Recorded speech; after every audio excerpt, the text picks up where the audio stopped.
L'argent. L'argent est le maître du monde. Notre quotidien, nos projets, notre avenir dépendent de l'argent qui circule dans l'économie. Pourtant, rares sont les citoyens, les politiciens, les décideurs sachant vraiment ce qu'est l'argent, d'où vient l'argent, qui fabrique l'argent.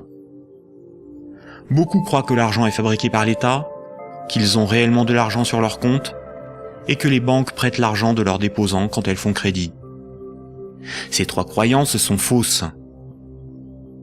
La confusion règne au profit d'une finance mondialisée qui, de crise en crise, renforce son pouvoir de domination et détruit lentement nos démocraties, alors même qu'une infime proportion de la population mondiale n'a jamais accumulé autant de richesses.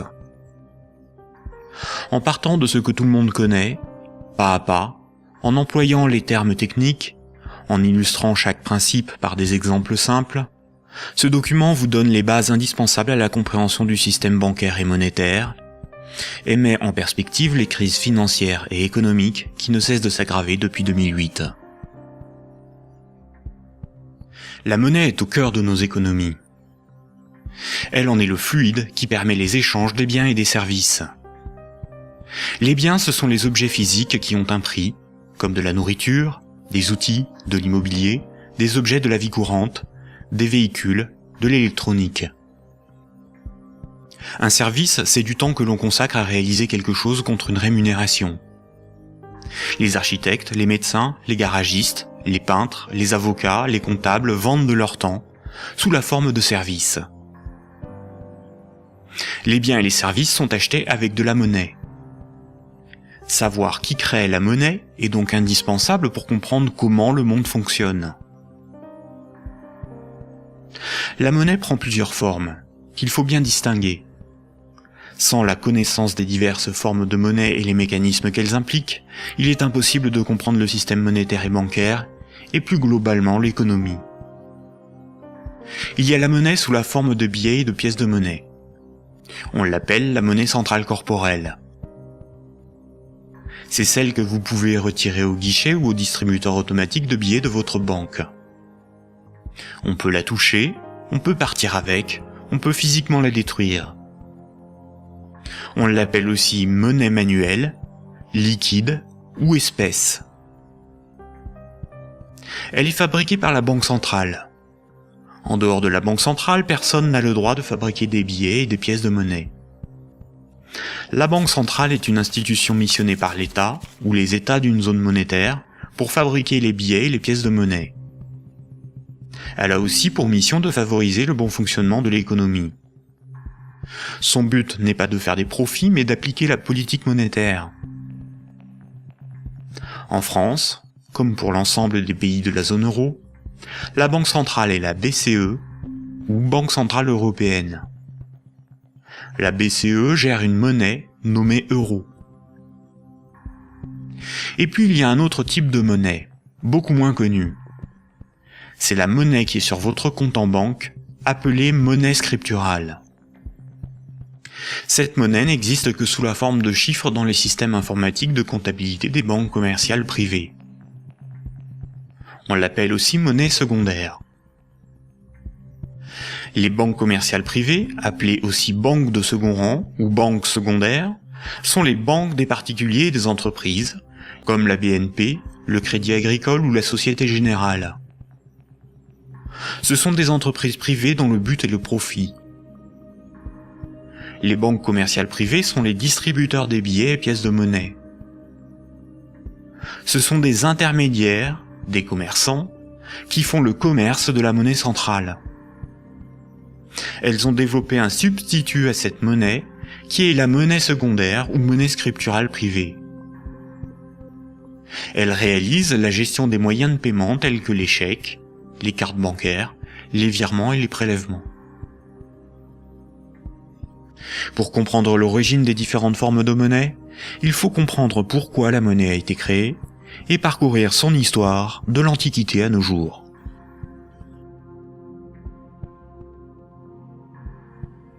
L'histoire de la monnaie s'étale sur des milliers d'années. La plupart des gens pensent que la monnaie remplace le troc. Le troc est le fait d'échanger un bien contre un autre. Par exemple, lorsque Paul et Jacques se rencontrent, Paul voudrait échanger 5 salades contre 10 kilos de pommes de terre. Sauf que si Jacques n'accepte pas de salade en échange de ses pommes de terre, il accepterait quelque chose d'autre, une denrée dont tout le monde a besoin. La monnaie serait apparue spontanément par la sélection de marchandises parmi les plus pratiques et les plus recherchées pour ces échanges immédiats. Dans un premier temps, le riz, l'avoine ou les animaux auraient été utilisés comme monnaie jusqu'à l'apparition de monnaies métalliques, d'or ou d'argent, forme ultime de monnaie. Le crédit ne serait apparu que plus tard, quand de la monnaie fut accumulée pour être prêtée à ceux qui en avaient besoin. Malheureusement, cette hypothèse n'a strictement aucune réalité historique. Les historiens ne cessent de le répéter. Ce n'est pas le troc qui apparut en premier, mais le crédit, c'est-à-dire la comptabilité des dettes, bien avant l'apparition de la monnaie. Le troc n'a pour ainsi dire quasiment jamais existé. Imaginons des paysans de l'Antiquité. Paul produit des salades qu'il récolte au printemps, et Jacques produit des pommes de terre qu'il récolte à l'automne. Jacques va emprunter 5 salades à Paul au printemps. Jacques doit l'équivalent de 5 salades à Paul. Ce n'est qu'à l'automne, 6 mois plus tard, que Jacques va le rembourser en lui donnant 10 kilos de pommes de terre. C'est la confiance qui permet ces échanges différés. On peut dire que Paul et Jacques se font confiance. Ils partagent un même principe moral qui est qu'une dette doit être honorée. Cela leur permet de se faire crédit. Quand Jacques demande des salades à Paul, il se sent redevable envers Paul. Jacques ne sera libre que quand il aura remboursé Paul des jours, des mois, des années plus tard, car il a une dette envers lui. Les hommes pouvaient se prêter des outils, des animaux, s'échanger des biens, mais aussi des services. Au-delà d'un certain volume d'échanges, la parole donnée ne suffit plus à garantir la confiance, il faut consigner par écrit. On invente l'écriture. Alors il faut apprendre à lire, écrire et compter. On invente l'école. Il faut aussi avoir confiance dans la quantité, mesurer ce que l'on échange. On invente les étalons et la métrologie. Enfin, il faut aussi avoir un arbitre en cas de litige. On invente les tribunaux. Les communautés prenaient une unité de compte virtuelle, ou un étalon, pour donner un prix aux biens et aux services qu'ils s'échangeaient. Si 5 salades valaient 10 unités de compte, alors quand Paul donnait 5 salades à Jacques, il lui devait 10 unités de compte. On a retrouvé nombre d'objets servant de registre de dette. Des bâtons, des boules d'argile, des papyrus, des bouts de tissu, des figurines. Parmi les plus anciens registres figurent des centaines de milliers de tablettes d'argile de l'époque sumérienne, où étaient tenus des comptes et consignés des dettes. Ces tablettes étaient gérées par des temples proches des marchés. Personne ne pouvait empêcher les hommes de se faire crédit. Les unités de compte nécessaires à donner un prix à ce qui s'échangeait n'étaient qu'indicatives. Il n'est pas nécessaire de se procurer ou d'acheter des centimètres à chaque fois que l'on mesure ce que l'on prête à autrui. Durant plusieurs milliers d'années, il n'y avait pas de monnaie, juste la comptabilité des dettes des uns et des autres et des communautés entre elles. Ce n'est que beaucoup plus tard, environ 700 ans avant Jésus-Christ, que des souverains ou des castes régnantes ont imposé l'usage de monnaie comme moyen d'échange, sous la forme d'un objet dont ils s'attribuaient l'exclusivité de la production. Ils émettaient la monnaie, généralement des pièces d'or, d'argent ou de cuivre, payaient leurs soldats avec, et menaient des guerres pour conquérir de nouveaux territoires. Pour se procurer nourriture et équipement, les soldats imposaient par la force aux paysans et aux marchands cette monnaie comme paiement. Le pouvoir récupérait ensuite de cette monnaie lors de la perception des impôts. Comme tout le monde devait disposer de monnaie pour payer les impôts, elle devenait rapidement la monnaie officielle. Elle était acceptée comme paiement et elle se diffusait dans la communauté. Le pouvoir pouvait donc acheter nourriture, marchandises et richesses grâce à la monnaie qu'il produisait lui-même. Tant que l'on avait une dette, on n'était pas libre. On risquait de devenir l'esclave de son créancier ou d'être emprisonné si on ne s'acquittait pas de l'impôt. C'est la servitude pour dette. Et c'est pour ça qu'une monnaie employable pour payer une dette ou un impôt a un pouvoir libératoire. La monnaie a donc été créée par des castes régnantes, des souverains, pour extorquer une partie de la production des populations, vivre et s'enrichir sans travailler. C'est par ce principe que des empires se sont bâtis. Historiquement, le troc n'était pratiqué que durant les périodes de chaos et de conflits, lorsque la monnaie venait à manquer. Au Moyen Âge, avec le développement du commerce, les métaux précieux comme l'or ou l'argent étaient devenus une monnaie internationale. Il était risqué de posséder et transporter ces métaux précieux. On risquait de se les faire dérober. À partir du XVIIe siècle, les marchands de Londres et de Stockholm commencèrent à confier la garde de leurs métaux précieux aux orfèvres, les négociants en métaux précieux. En échange, les orfèvres leur donnaient un reçu, un certificat de dépôt nominatif qui permettait à son détenteur de récupérer à tout moment son métal précieux.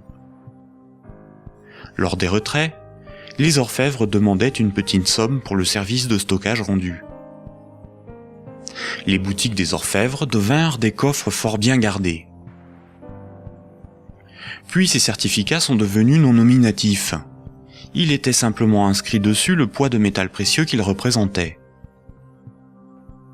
Les marchands se mirent à se payer non pas en métal précieux, mais avec ces certificats. La monnaie papier était née. Les orfèvres constataient que les marchands laissaient leurs métaux précieux dans leurs coffres. Ils eurent donc l'idée de prêter ces métaux précieux à d'autres marchands pour développer leur commerce. Mais plutôt que de prêter les métaux précieux entreposés dans leurs coffres, les orfèvres émettaient des certificats papier. Quand les marchands remboursaient leurs dettes, ils rendaient les certificats et versaient un intérêt. Les orfèvres se mirent à imprimer bien plus de certificats que de métaux précieux disponibles dans leurs coffres. Cette pratique leur permit de s'enrichir en multipliant les intérêts perçus. Quand les certificats étaient rendus aux orfèvres, ils étaient détruits. Comme le papier monnaie échangeable contre des métaux précieux était accepté par les marchands comme paiement, les orfèvres pouvaient en imprimer pour leurs propres dépenses et achats. Tant que les emprunteurs et déposants ne venaient pas tous au même moment demander l'échange de leurs certificats contre l'équivalent en métal précieux, leur petit tour de magie pour s'enrichir restait secret. Aujourd'hui, les métaux précieux sont remplacés par la monnaie centrale. Avec l'avènement de la République et de la démocratie, c'est l'appareil législatif qui rédige la loi au nom du peuple, et l'État, la nation, fait fabriquer sa propre monnaie par la Banque centrale. La loi dit que tout citoyen est obligé d'accepter non pas des métaux précieux, mais de la monnaie de l'État comme règlement d'une dette. C'est ce qui donne son cours légal à la monnaie de l'État. Cette monnaie est dite fiduciaire, du latin fiducia, qui veut dire confiance. Sa valeur est liée à l'assurance qu'on peut échanger des biens et services avec cette monnaie. Rappelez-vous, quand un marchand déposait des métaux précieux chez l'orfèvre, il lui donnait l'équivalent en certificat de dépôt. Plus tard, le marchand pouvait retourner chez l'orfèvre et récupérer ses métaux précieux contre ses certificats.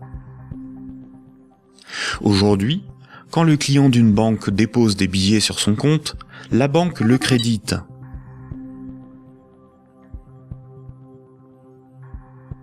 Il lui est possible de les retirer de son compte plus tard.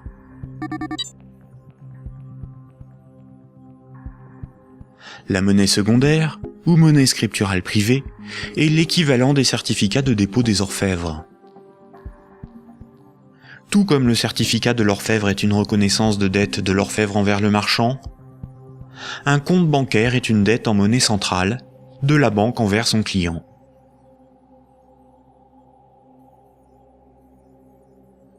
Du temps des orfèvres, quand les marchands se payaient en métaux précieux, c'est comme lorsqu'aujourd'hui, on paie les commerçants avec de la monnaie centrale, des billets de banque. Ensuite, quand les marchands se payaient avec des certificats de dépôt de l'orfèvre, c'est comme lorsqu'aujourd'hui, on paie un commerçant par un transfert de monnaie scripturale de notre compte bancaire à celui du commerçant.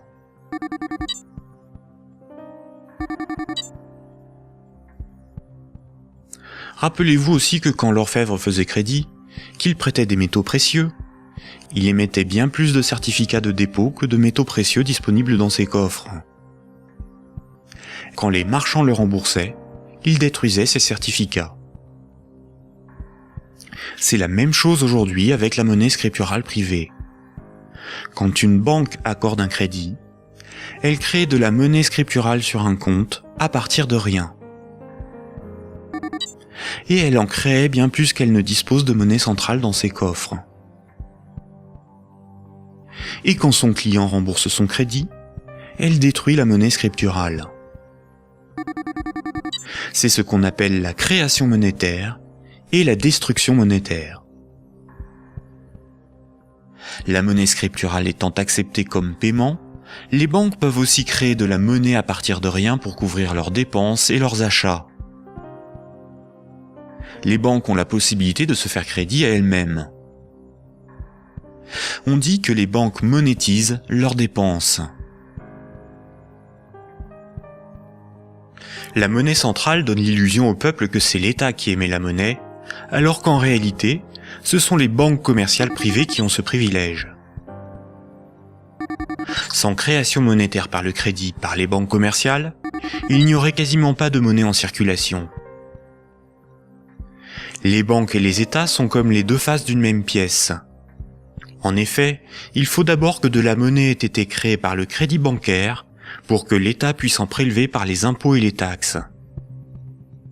Et les banques ont besoin des États pour établir une législation protégeant ce privilège et faire appliquer cette législation par la justice et les forces de l'ordre. Nous allons détailler maintenant ces mécanismes bancaires et leurs nombreuses conséquences. Tout le monde a un compte en banque. C'est plus sûr et c'est plus simple que d'avoir chez soi une caisse remplie de billets de banque. Beaucoup de gens s'imaginent qu'un compte en banque est une boîte dans laquelle sont rangés des billets de banque. En réalité, la banque a une réserve unique de billets de banque et les comptes en banque n'ont aucune réalité physique. Ce sont juste des chiffres dans la comptabilité de la banque commerciale, ce sont des unités de compte. Lorsque vous allez au distributeur de billets, votre banque prend dans son stock de billets le montant que vous voulez retirer sur votre compte et vous les donne. Elle retranche ce montant à votre compte. Ainsi, vous avez le sentiment de prendre des billets sur votre compte en banque, alors qu'en réalité, la banque convertit des chiffres en monnaie centrale corporelle, c'est-à-dire en billets de banque, la monnaie de l'État.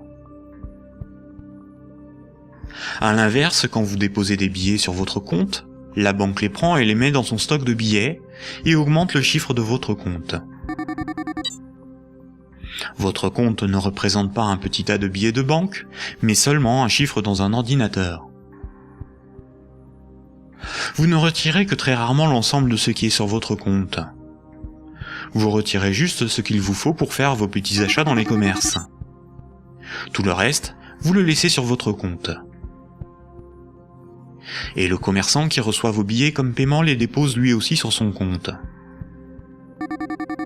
De ce fait, tout le monde a plus d'unités de compte sous la forme d'un chiffre dans la comptabilité d'une banque privée que de billets de banque dans ses poches ou chez lui. La somme des unités de compte qui correspond au crédit de votre compte s'appelle un dépôt.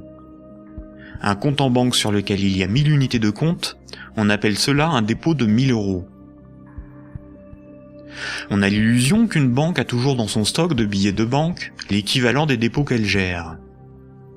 En réalité, elle n'en a qu'une petite partie, et ceci lui est permis par le fait que ses clients ne viennent pas tous au même moment retirer en liquide ce qu'ils ont sur leur compte.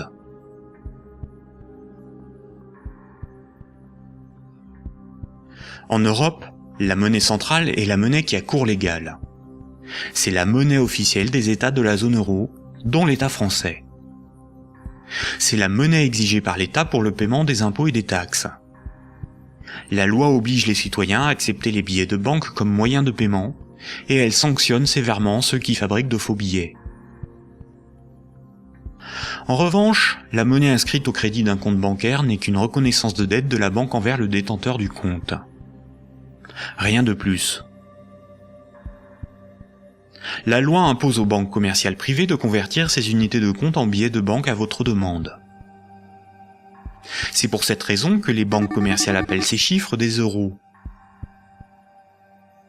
Les chiffres inscrits sur votre relevé de compte sont appelés euros, alors qu'en réalité, ce ne sont pas des euros.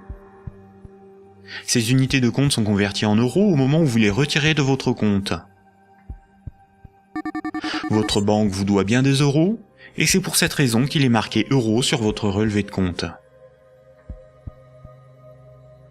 Ces unités de compte sont tolérées par la loi comme moyen de paiement. Quand vous payez au moyen d'un chèque bancaire, d'une carte bleue ou d'un virement, vous réalisez un simple transfert d'un chiffre de votre compte à un autre. Tout ce qui sert de moyen de paiement est une monnaie. C'est pour cette raison que ces unités de compte sont appelées monnaie scripturale, monnaie secondaire ou monnaie scripturale privée. On peut dire que chaque banque a sa propre monnaie, car chaque banque a sa propre comptabilité, gère ses propres chiffres, ses propres unités de compte. Toutes les monnaies privées sont convertibles en monnaie centrale corporelle. Elles ont toutes la même valeur. Mais la monnaie scripturale d'une banque commerciale privée n'est garantie que par la banque elle-même. Une banque commerciale étant une entreprise comme une autre, elle peut faire faillite. Si elle fait faillite, elle ne peut plus garantir sa monnaie privée, et par conséquent les montants des comptes bancaires de ses clients. Les unités de compte sur les comptes bancaires peuvent tout simplement disparaître. Imaginons que vous ayez 10 000 euros en billets de banque, c'est-à-dire en monnaie centrale corporelle, en monnaie de l'État. Vous avez confiance dans sa valeur, car vous avez confiance en l'État. Vous prenez ces 10 000 euros et vous les déposez sur un compte au Crédit Agricole. En réalité, vous donnez cet argent à la banque qui les met dans son petit stock de billets et crédite votre compte. Le chiffre sur votre compte n'est qu'une reconnaissance de dette de 10 000 euros. Ce sont des unités de compte privées, car la banque est maintenant propriétaire des 10 000 euros que vous lui avez donnés, et qu'elle va probablement mettre dans un distributeur de billets pour que d'autres clients puissent retirer du liquide. La loi dit simplement qu'à votre demande, à tout moment, la banque est tenue de convertir les 10 000 unités de compte en billets de banque. Et ce que vous ne savez pas, c'est que la banque n'a qu'une petite partie des montants des comptes de ses clients sous la forme de billets de banque. Gardez à l'esprit que moins de 7% de la totalité de la monnaie en circulation est sous la forme de billets et de pièces de monnaie qui ont cours légal. Ce que vous avez sur votre compte, ce n'est qu'une promesse de remboursement en euros, et non de véritables euros.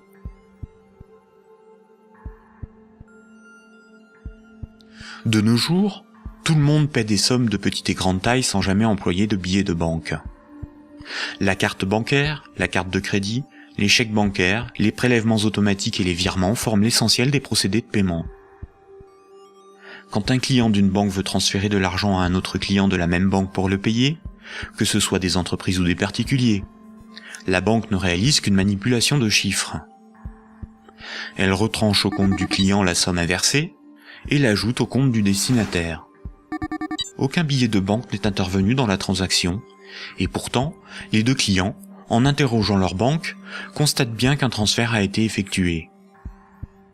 En revanche, quand un transfert doit être effectué entre les comptes bancaires de deux banques commerciales distinctes et concurrentes, la monnaie centrale intervient.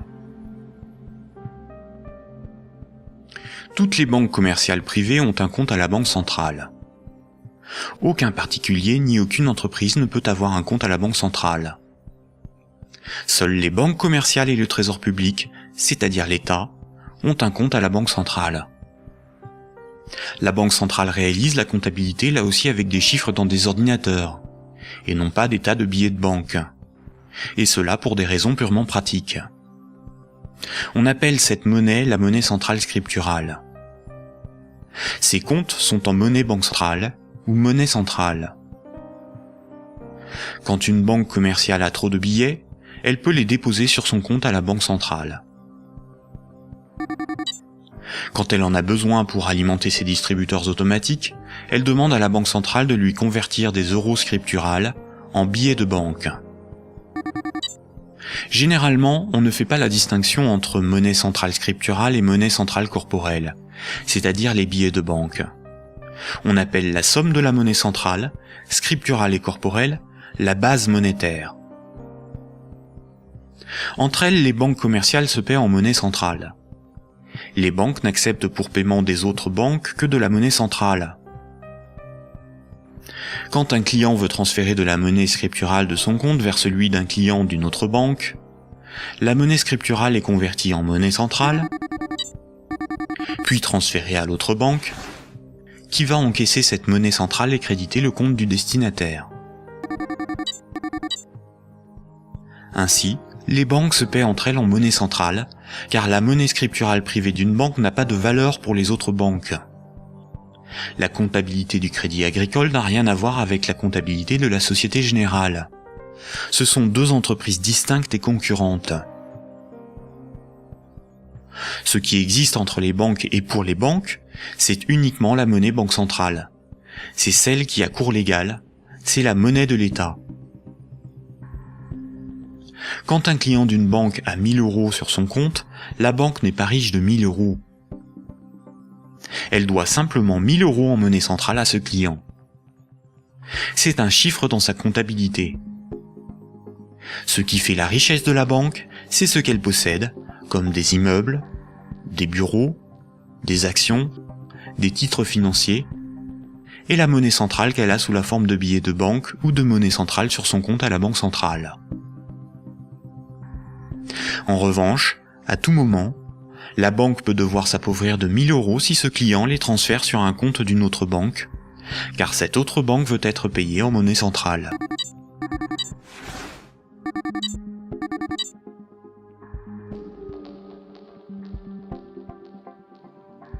Les banques ne réalisent pas leur paiement en banque centrale à chaque fois qu'un transfert est réalisé. Un bilan des échanges est fait tous les jours. On appelle cela la compensation. Cette compensation est calculée par une chambre de compensation. Une chambre de compensation gère un système informatique enregistrant un très grand nombre de comptes en banque et de transactions, afin de faire le bilan des échanges entre les organismes financiers, dont les banques. La chambre de compensation la plus connue est Clearstream, à cause de l'affaire politico-financière qui porte son nom. Imaginons deux banques. Un client de la première banque paie 10 euros à un client de la seconde. Un client de la seconde paie 15 euros à un client de la première. À la fin de la journée, la compensation calcule un différentiel de 5 euros au profit de la première banque. Le paiement peut se faire directement par virement entre leurs comptes à la banque centrale. Quand une banque voit son compte débité à cause d'une compensation ou par un retrait au guichet par un client, on appelle cela une fuite. Elle s'appauvrit, car sa monnaie centrale fait partie de ses richesses. Imaginons une banque qui a 4 déposants qui ont chacun 25 000 unités de compte. On peut dire que la banque doit 100 000 euros à ses clients. Imaginons que cette banque a 10 000 euros sur son compte à la banque centrale. La banque est incapable de couvrir la fuite du montant total des comptes de ses clients. Elle est potentiellement en faillite, car 90 000 unités de compte de ses clients ne sont pas couverts par de la monnaie centrale. Seuls 10 000 euros en billets peuvent être versés à l'ensemble de ses clients. C'est le principe de la couverture partielle des dépôts, appelé système à réserve fractionnaire. Si la totalité de ses clients viennent tous au même moment pour retirer leur argent, la banque fait immédiatement faillite. Quand tous les clients d'une banque viennent retirer tout leur argent, c'est ce que l'on appelle un bank run. Face à cette situation, les autorités ont mis en place un fonds en monnaie centrale en cas de faillite bancaire, le fonds de garantie des dépôts bancaires. En France, ce fonds se porte officiellement garant de 100 000 euros maximum par compte bancaire. Malheureusement, La plupart des grandes banques gèrent des dépôts bien supérieurs à ce qu'il y a dans ce fonds. Le fonds est d'environ 2 milliards d'euros, alors que les banques françaises gèrent près de 1000 fois plus de dépôts en monnaie scripturale. Par conséquent, la faillite de quelques grandes banques du monde provoquerait la disparition d'une partie des dépôts bancaires de leurs clients. Le Trésor public, c'est la caisse de l'État. Le Trésor public a un compte à la Banque centrale. Le Trésor public encaisse toutes les taxes et impôts qui forment les recettes de l'État. Le Trésor public paie toutes les dépenses de l'État. Il paie les fonctionnaires, les investissements de l'État, ses infrastructures, ses frais de fonctionnement, ses fournisseurs. Quand vous payez vos impôts ou des taxes, vous les payez directement au Trésor public. Si un client d'une banque veut payer 1000 € au Trésor public, la banque convertit la monnaie scripturale privée en monnaie banque centrale et transfère cette monnaie centrale sur le compte du Trésor public. Le Trésor public n'accepte pour paiement que la monnaie centrale. Quand le Trésor public paie un de ses fournisseurs, il verse de la monnaie centrale à la banque commerciale privée qui en détient le compte, et celle-ci crédite le compte de l'entreprise bénéficiaire.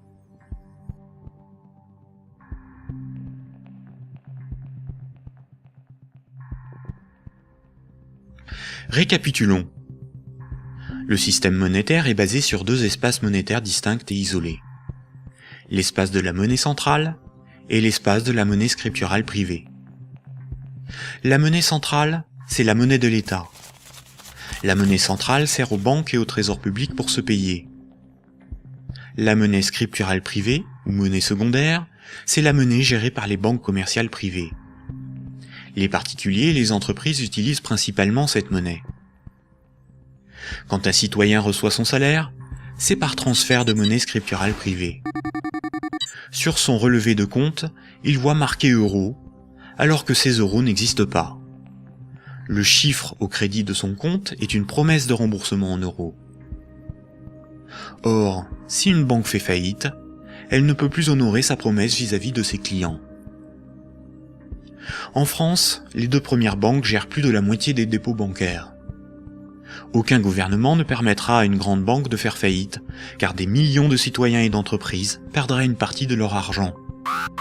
Ce serait une catastrophe sociale que l'ensemble de la société devrait compenser par l'appauvrissement général de la population. Toute entreprise peut faire faillite si elle est mal gérée, même les plus importantes. Mais cette règle ne s'applique pas aux grandes banques.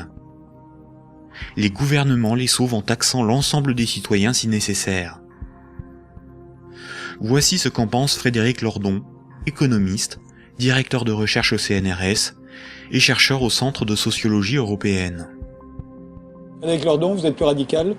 J'en ai peur. C'est-à-dire, il me semble que derrière toutes les argumentations techniques du monde, il y a une question préjudicielle qui est une question de principe. Alors je voudrais repartir des sauvetages de 2008-2009, parce qu'il me semble que celui qui se profile va avoir à peu près les mêmes propriétés. À propos de ces sauvetages bancaires, on peut dire non contradictoirement deux choses. La première, c'est qu'ils étaient une nécessité impérieuse, et je dirais même vitale. Et la deuxième, c'est que cependant, ils ont été des scandales sans nom.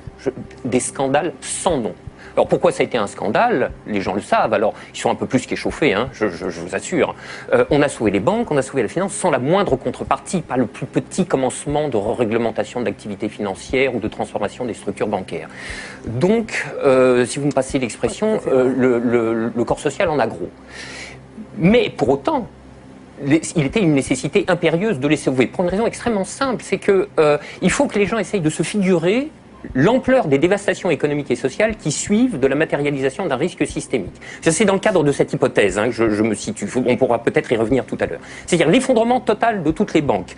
Les transactions les plus élémentaires deviennent impossibles. Je veux dire, aller acheter son pain à la boulangerie, ça marche plus. Tout simplement parce que retirer de l'argent au distributeur à billets, ça marche pas. Faire un chèque, ça marche pas. Une carte bleue, ça marche pas. Vous avez les piécettes dans la poche, ça vous mène pas loin. Vous tenez 4-5 jours en forçant plutôt sur les patates. Et après, c'est retour au jardin potager pour ceux qui en ont un, et pour les autres, c'est retour vers l'état de nature économique. Ce que vous décrivez là, ça semble une catastrophe.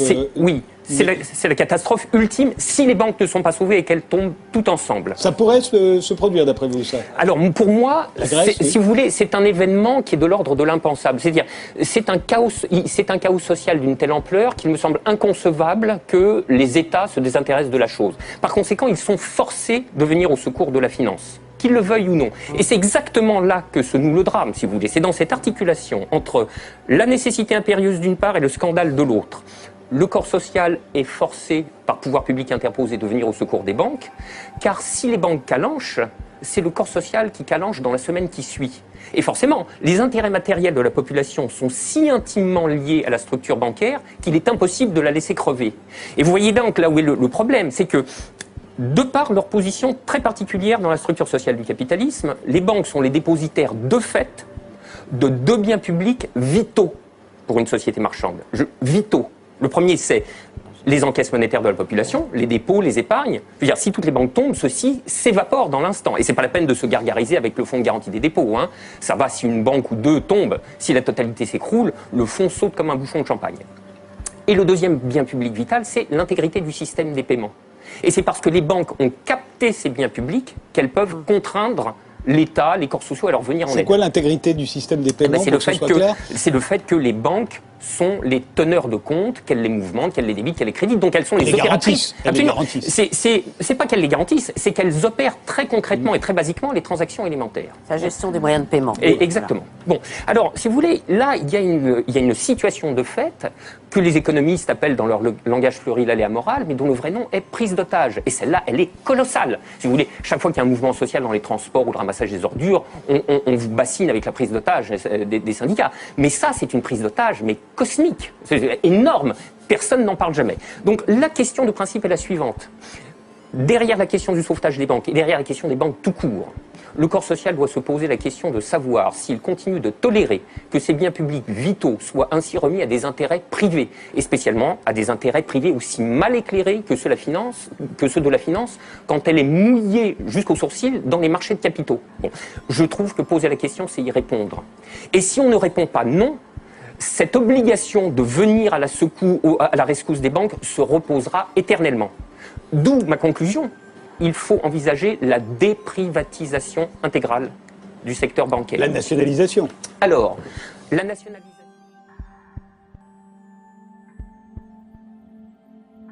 On constate que quand les dirigeants et actionnaires des grandes banques touchent des bénéfices, ceux-ci s'enrichissent. Mais quand les grandes banques sont en difficulté, ce sont les États, c'est-à-dire l'ensemble des citoyens, qui les sauvent. Cela résume l'adage désormais bien connu: les banques privatisent leurs gains et socialisent leurs pertes.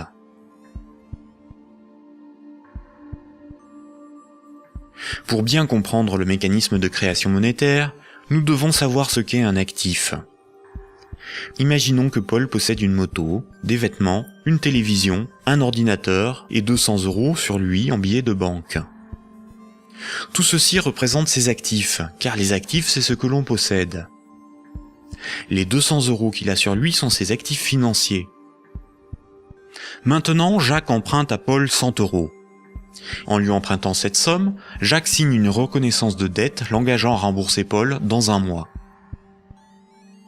Les actifs financiers de Paul restent de 200 €, car il possède encore 100 € en billets, ainsi que la reconnaissance de dette de Jacques d'une valeur de 100 €.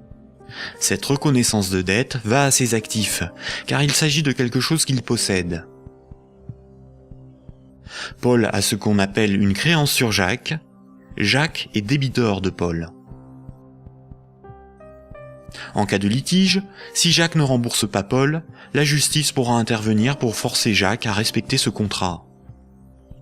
Elle pourra alors le forcer à vendre un de ses actifs matériels pour rembourser Paul, comme sa télévision s'il en a une. Généralement, la comptabilité d'une entreprise ou d'une banque est synthétisée sous la forme d'un bilan. Un bilan comptable est une synthèse permettant de représenter ce que l'entreprise possède, ses actifs, et ce qui lui appartient pas ou ce qu'elle doit, son passif. La différence entre son actif et son passif représente son résultat. On peut aussi l'appliquer à un particulier. Voici à quoi ressemblerait le bilan de Paul. Dans les actifs de Paul figurent ses actifs financiers, constitués de ses billets de banque et de la dette de Jacques, ainsi que ses actifs matériels, constitués de sa télévision, son ordinateur, sa moto, dont la valeur de revente à date est estimée de 1 000 €. Pour notre démonstration, nous ne garderons que les actifs financiers. Son bilan financier est positif de 200 €.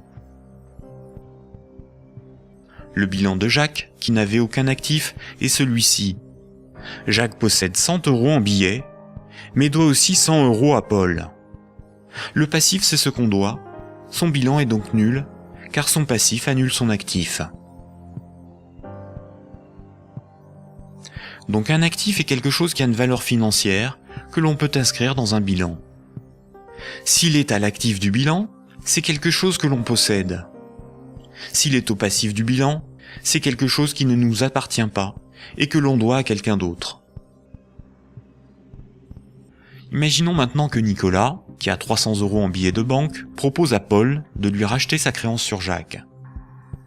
Il va donc pour cela lui donner 100 € et modifier le bénéficiaire du contrat de sorte que Jacques doive maintenant la somme non plus à Paul, mais à Nicolas. Voici à quoi ressemblerait le bilan de Paul. On constate que Paul a retrouvé ses 200 € en billets de banque. Son bilan financier est positif de 200 €. Le bilan de Jacques, qui n'avait aucun actif, n'a pas changé. Son bilan est toujours nul.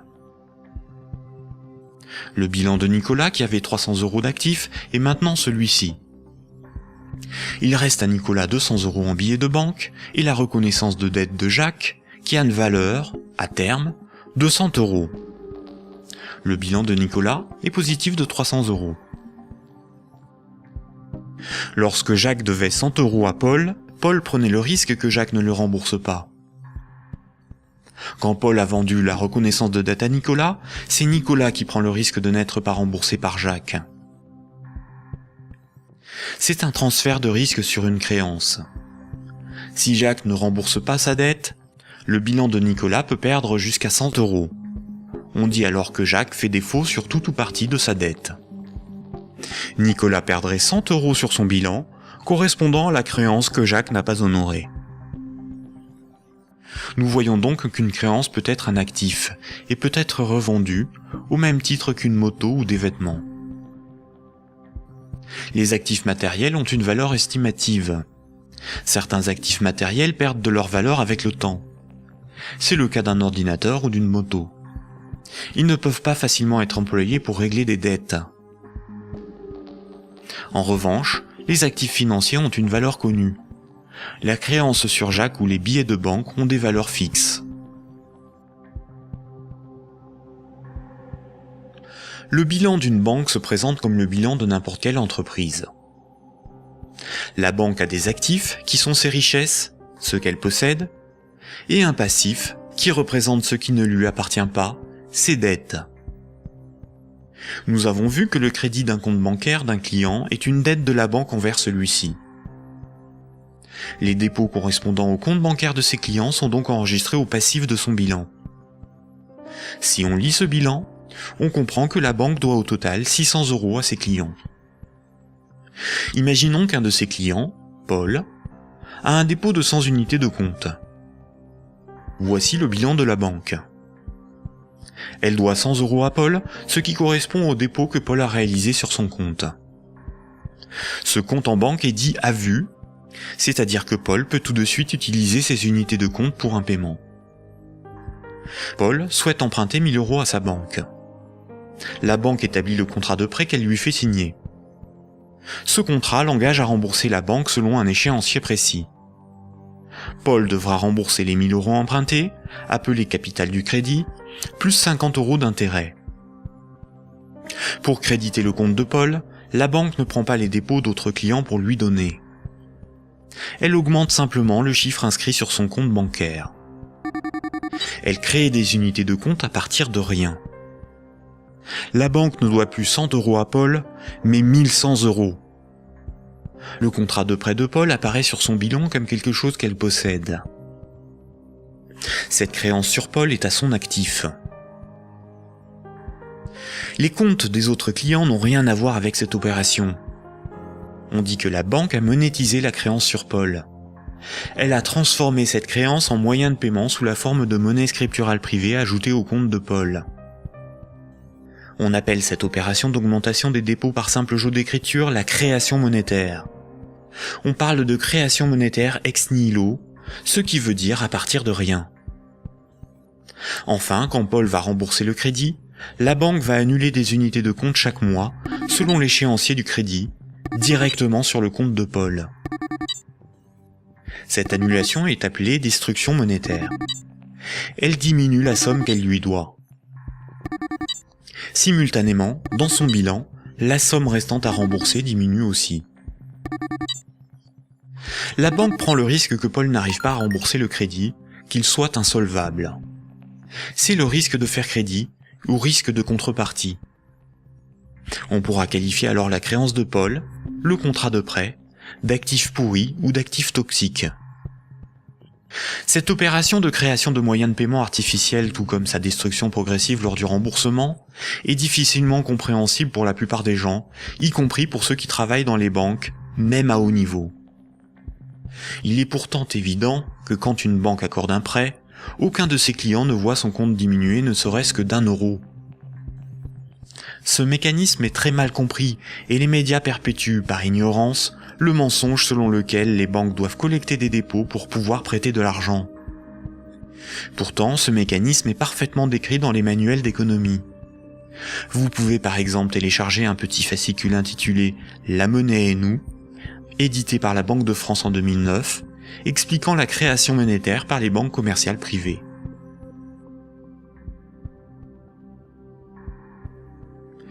La création et la destruction monétaire peuvent être résumées par une simple phrase. Ce sont les crédits qui font les dépôts, et non les dépôts qui font les crédits.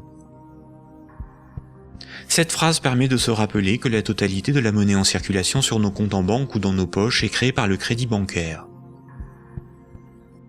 Quand une banque accorde un crédit à un de ses clients, elle crée de la monnaie scripturale privée en augmentant le solde du compte de celui-ci.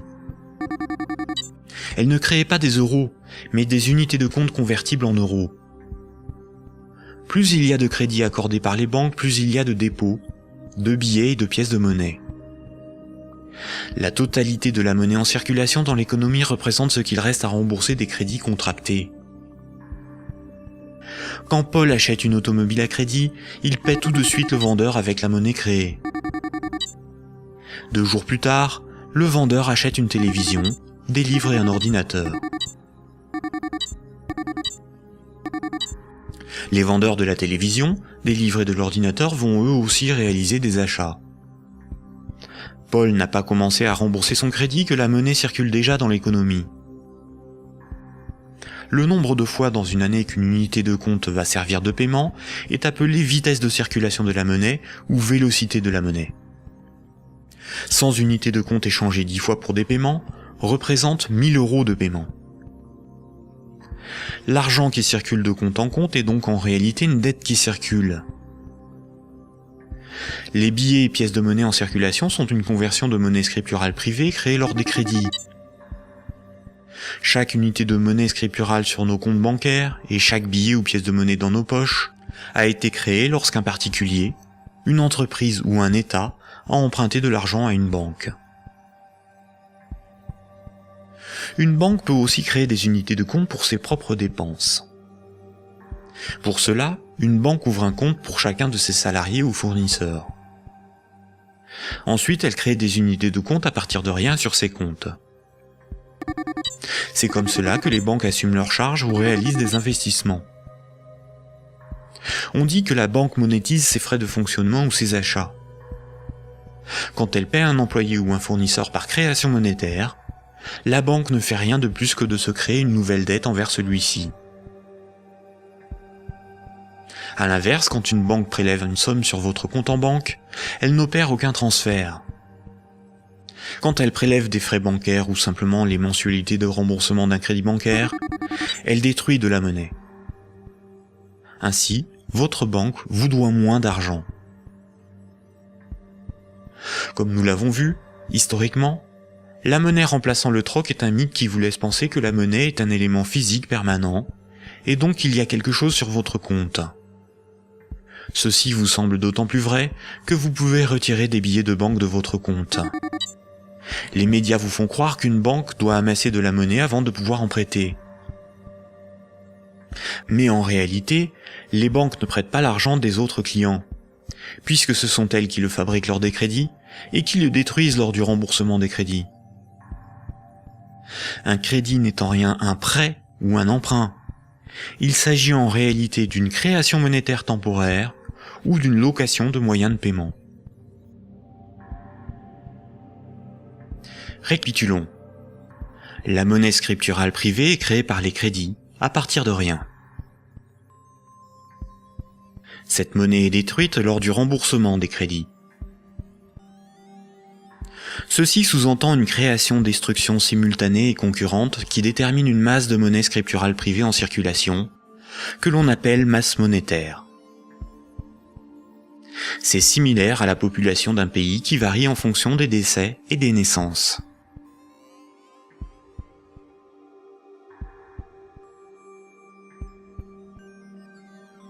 Trois citoyens et un banquier échouent sur une île déserte au beau milieu de l'océan. Ils s'organisent et décident de créer leur propre monnaie, qu'ils appellent euro. Le banquier fonde l'unique banque commerciale privée de l'île. Comme cette banque est nouvelle, les trois citoyens n'ont rien sur leur compte. Ils ne peuvent pas s'échanger et se vendre ce qu'ils produisent. Ils ont bien des marchandises à se vendre, mais aucune monnaie pour les payer. Pour disposer de moyens de paiement, chaque citoyen va faire un crédit de 10 €, remboursable en 11 mois.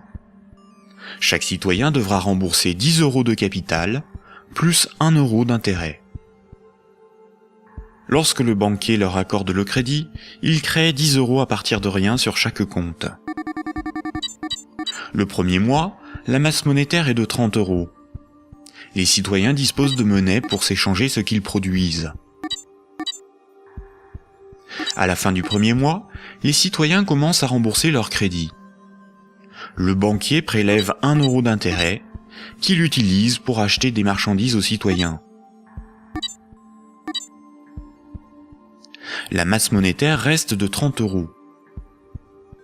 À l'issue du deuxième mois, le banquier efface 1 € du compte de chaque citoyen. Il reste 27 € en circulation. À l'issue du troisième mois, le banquier efface à nouveau 1 € du compte de chaque citoyen. Il reste 24 € en circulation. De mois en mois, la situation devient un peu plus compliquée, car la masse monétaire ne cesse de baisser. Les citoyens se retrouvent en concurrence pour capter l'argent. À l'issue du 11e mois, après une farouche concurrence entre les trois citoyens pour capter la monnaie restante, leurs comptes sont vides, car tout le monde a remboursé exactement ce qu'il avait emprunté à la banque. Plus rien ne peut être ni acheté ni vendu. C'est la crise économique. Le banquier réunit les citoyens et leur dit : « Pour résoudre cette situation, c'est très simple. Vous n'avez qu'à m'emprunter à nouveau de l'argent. » Les citoyens acceptent. Ils font tous à nouveau un crédit de 10 €. À la fin du premier mois, le banquier prélève 1 € d'intérêt, qu'il garde pour lui car il a tout ce qu'il lui faut. Au fil des mois, le banquier supprime les euros correspondant au remboursement des crédits. Comme les intérêts n'ont pas été dépensés par le banquier, c'est au bout du 10e mois seulement que les comptes des trois citoyens sont vides. Il n'y a plus de monnaie en circulation, et pourtant il manque 3 € pour rembourser la totalité de leur crédit. Le banquier réunit les citoyens et leur dit : « Il y a une manière très simple de repousser le moment où vous serez à zéro sur vos comptes. Vous n'avez qu'à m'emprunter régulièrement de l'argent, bien avant que la masse monétaire ne baisse trop et que l'économie ne s'arrête. Et pour compenser les intérêts que je ne dépense pas, il vous suffit de m'emprunter à chaque fois quelques euros de plus. » Les citoyens acceptent. Désormais, ils sont en permanence endettés, Sinon la monnaie disparaît et l'économie s'arrête. Ils appellent cela la croissance. Mais comme ils sont endettés, ils se mettent à produire toujours plus pour rembourser le banquier, bien au-delà de leurs besoins réels. Ils ne produisent pas pour avoir de quoi se vêtir, se nourrir ou se loger. Ils produisent pour avoir l'argent nécessaire pour rembourser leur crédit. L'argent est devenu le moteur de leur vie, et non ce dont ils ont besoin pour vivre. Ce système permet au banquier de ne rien produire.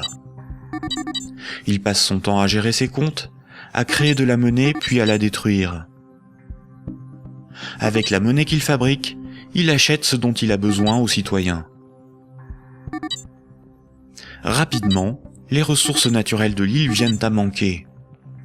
Il n'y a plus de bois, plus de gibier, plus d'eau, plus de terre pour produire toujours plus. La croissance a épuisé les ressources naturelles et détruit l'environnement.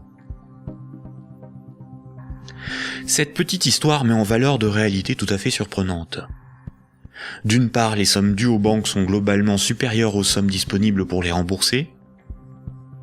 D'autre part, si tout le monde remboursait ses dettes, il n'y aurait quasiment plus de monnaie en circulation dans le monde. Tous les comptes seraient vides, tous les billets et pièces de monnaie disparaîtraient. Le système monétaire fonctionne comme un système pyramidal. Pour payer les crédits en cours de remboursement, il faut que de nouveaux crédits soient accordés. Sinon, la monnaie se raréfie et certains emprunteurs sont dans l'incapacité de rembourser leurs crédits.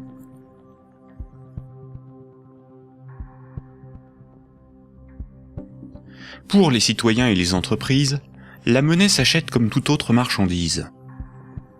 Les banques louent la monnaie qu'elles fabriquent, et le prix de cette location est de la monnaie supplémentaire qu'elles sont les seules à fabriquer.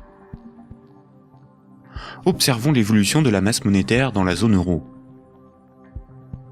Ce qui apparaît tout de suite, c'est son évolution exponentielle.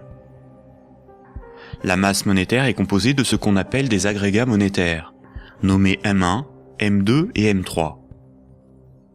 En orange, c'est la monnaie circulante. C'est la monnaie qui est sur les comptes à vue, utilisée pour des paiements, ainsi que la monnaie sous la forme de billets et de pièces de monnaie. Les comptes à vue servent à l'économie réelle. C'est là que sont versés les salaires, réalisés les paiements avec les cartes bancaires, les chèques, les virements, pour les échanges de biens et de services.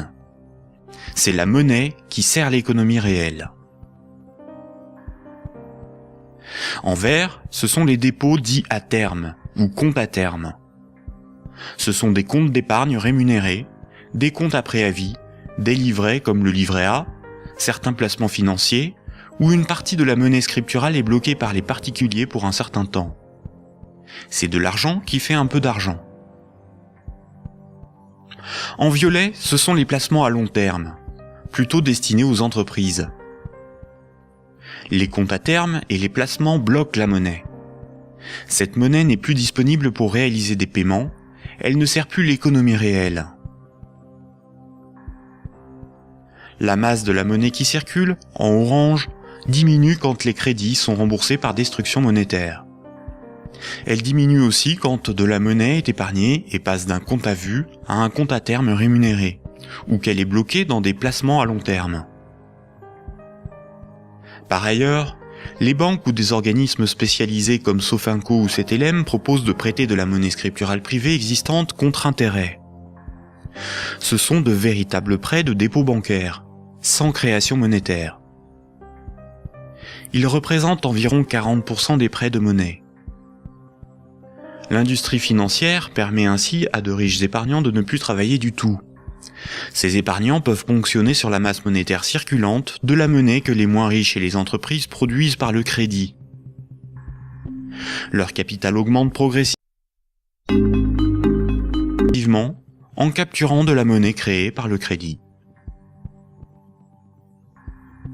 La baisse de la masse monétaire circulante oblige les particuliers et les entreprises à emprunter perpétuellement pour la compenser. Quand un client d'une banque obtient un crédit, la nouvelle monnaie se retrouve sur un compte à vue.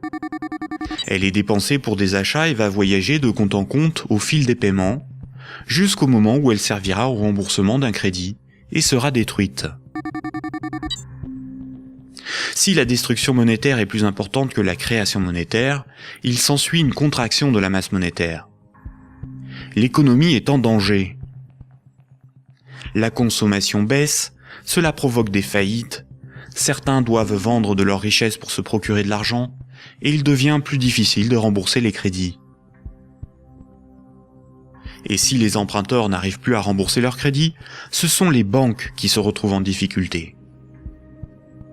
Les économistes et les politiciens sont condamnés à appeler de leur vœu la relance de la consommation pour assurer une demande de crédit perpétuelle. Car sans crédit, la monnaie disparaît. Rappelez-vous, tous les jours, la compensation calcule ce que les banques commerciales privées se doivent. Les banques règlent leurs dettes en monnaie centrale. Quand une banque se procure de la monnaie centrale, on appelle cela le refinancement. Elles ont plusieurs possibilités.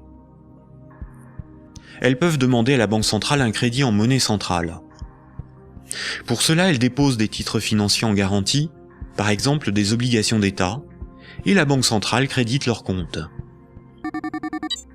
C'est à ce moment-là que la monnaie centrale est créée. Le taux d'intérêt qu'applique la banque centrale lors de ces crédits est appelé taux directeur. Cette monnaie centrale peut être convertie en billets de banque. Mais la plupart du temps, les banques commerciales privées se prêtent entre elles de la monnaie centrale ou se font crédit. Elles peuvent pour cela se faire confiance ou se donner là aussi des titres financiers comme garantie. C'est ce qu'on appelle le marché interbancaire. Comme toutes les banques se font crédit, se prêtent de la monnaie centrale ou des titres financiers, cela fait qu'elles sont toutes liées les unes aux autres. Si une grande banque fait faillite et qu'elle ne rembourse pas ce qu'elle avait emprunté aux autres banques, ce sont toutes les autres banques qui font faillite par effet domino. En 2008, les dérives du système financier ont provoqué une crise de liquidité dans le système bancaire. La crise de liquidité fait que les banques n'arrivent plus à régler leurs dettes, à se procurer de la monnaie centrale ou à se faire crédit. Les banques ont alors cessé d'accorder des crédits. L'évolution normale de la masse monétaire aurait dû être celle-ci. Malheureusement, la crise bancaire a stoppé la progression de la masse monétaire et s'est transformée en crise économique. Les États ont dû sauver les banques de la faillite. Mais le véritable coût de la crise financière est l'explosion de la dette des États pour éviter une aggravation de la crise, des milliers de faillites d'entreprises, des millions de nouveaux chômeurs. À l'avenir, une partie des dépôts bancaires pourrait être supprimée pour sauver les banques. Ainsi, les banques doivent moins d'argent à leurs clients, ce qui équilibre leur bilan. C'est ce qui s'est passé à Chypre en 2013.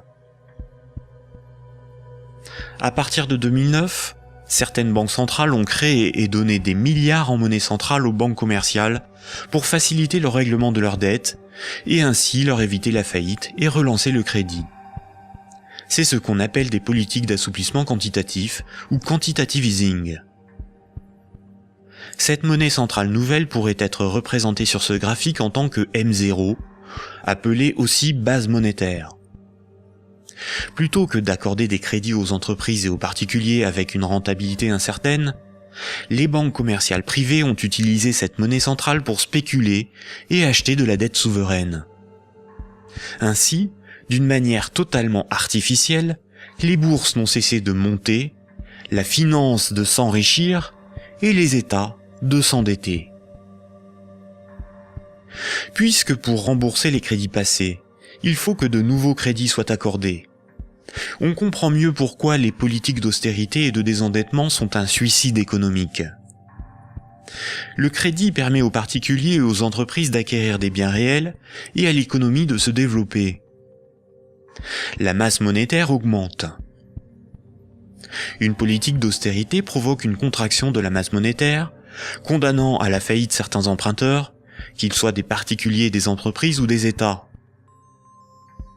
Les banques de ces emprunteurs peuvent saisir leurs maisons, leurs machines, leurs stocks. Les États doivent privatiser les services publics pour rembourser les marchés financiers.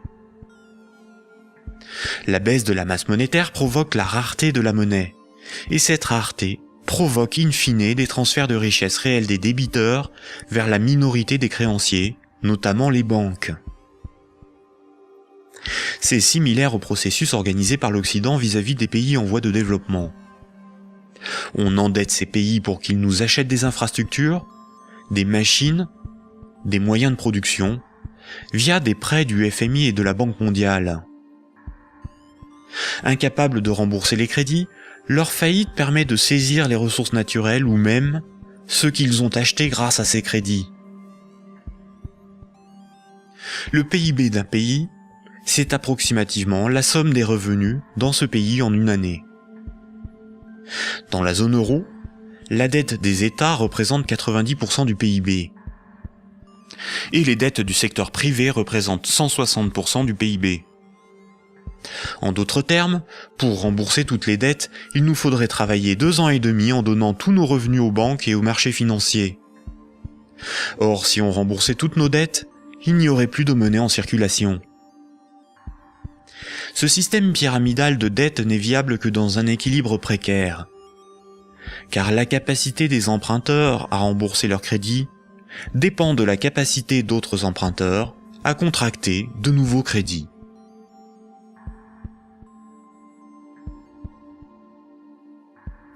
La fructification du capital, ou ce qu'on appelle l'usure, est le fait de toucher des intérêts sur de l'argent que l'on a et que l'on prête. Imaginons un pays où 10 citoyens ont tous 10 euros. Si l'un d'eux prête ces 10 euros avec 10% d'intérêt, il va lui être remboursé 11 euros. S'il le fait 10 fois, les autres citoyens de ce pays auront perdu chacun 1 euro. S'il le fait 90 fois, il possédera les 9/10 des richesses du pays sans avoir travaillé. C'est son capital qui travaille, pas lui. C'est déjà une situation moralement difficile à justifier. Si l'usure permet aux riches de concentrer de la monnaie, les banques ont le privilège de la création de cette monnaie. Quand une banque veut acheter un immeuble, elle crée la monnaie nécessaire à l'acheter. Pour pouvoir créer de la monnaie, une banque doit simplement veiller à ce que ses actifs, ce qu'elle possède, lui permettent de payer les autres banques. Si les banques peuvent créer de la monnaie à partir de rien pour leurs achats, les entreprises, les particuliers et les États doivent d'abord en épargner, ou bien demander à une banque de lui en louer par un crédit. Voici ce que Maurice Allais, prix Nobel d'économie en 1988, disait de la création monétaire ex nihilo. Dans son essence, la création de monnaie ex nihilo actuelle par le système bancaire est identique, je n'hésite pas à le dire pour bien faire comprendre ce qui est réellement en cause, à la création de monnaie par les faux monnayeurs, si justement condamnée par la loi. Concrètement, elle aboutit au même résultat. La différence est que ceux qui en profitent sont différents et autorisés à le faire. Les banques sont des entreprises à but lucratif. Elles ont des actionnaires, leur but est l'enrichissement. Par le privilège de la création monétaire, la spéculation et l'usure organisée à l'échelle industrielle, on constate une gigantesque concentration des richesses dans les mains d'un tout petit nombre de personnes. Quand on parle de richesse, il ne faut pas penser à de l'argent, mais à de l'immobilier, des infrastructures, des propriétés, des entreprises, bref, ce qui a réellement de la valeur. Des chercheurs suisses ont extrait d'une base de données de l'OCDE un groupe de 147 entreprises financières qui ont le contrôle des 20 000 plus grandes entreprises du monde. Et un plus petit groupe forme le noyau dur de ces maîtres du monde. Sans surprise, les banques, et plus globalement le monde de la haute finance, notamment anglo-saxonne, contrôlent directement ou indirectement la plupart des grandes entreprises du monde. 1% de la population possède 46% du patrimoine mondial. Ce mouvement de concentration des richesses s'est accentué dans les années 70. Le néolibéralisme consacre la loi du marché comme dogme économique. Il prône la libre circulation des capitaux, des marchandises et des personnes à l'échelle mondiale, et une concurrence libre et non faussée. L'efficience des marchés serait l'avenir de l'homme. Dans cette perspective, les États sont des obstacles à la dérégulation financière. Avant les années 70, l'État français pouvait se financer à taux fixe et avantageux par un dispositif appelé le circuit du trésor. La Banque centrale pouvait faire des avances significatives à l'État. À partir des années 70, ce dispositif a été démantelé. Les États ont été obligés de se financer sur les marchés financiers, avec un taux variable en fonction de l'offre et de la demande. Par ailleurs, l'industrie financière organise la fuite des bénéfices et fortunes dans les paradis fiscaux. Pour le seul État français, le manque à gagner sur les recettes fiscales est estimé entre 50 et 80 milliards d'euros chaque année, soit plus que les recettes de l'impôt sur le revenu. En d'autres termes, l'État est contraint d'emprunter aux marchés financiers, c'est-à-dire aux banques et aux clients des banques, ce qu'elle ne leur prend pas sous la forme d'impôts et de taxes, et de leur payer pour cela un intérêt supplémentaire.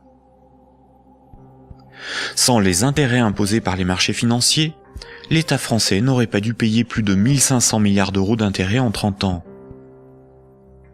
La totalité de l'impôt sur le revenu est consacrée au seul remboursement des intérêts de la dette. Si les financiers prêtent aux États, c'est parce que les États ont le droit de lever autant d'impôts que nécessaire pour les rembourser, et d'utiliser la justice et les forces de l'ordre pour faire payer les contribuables.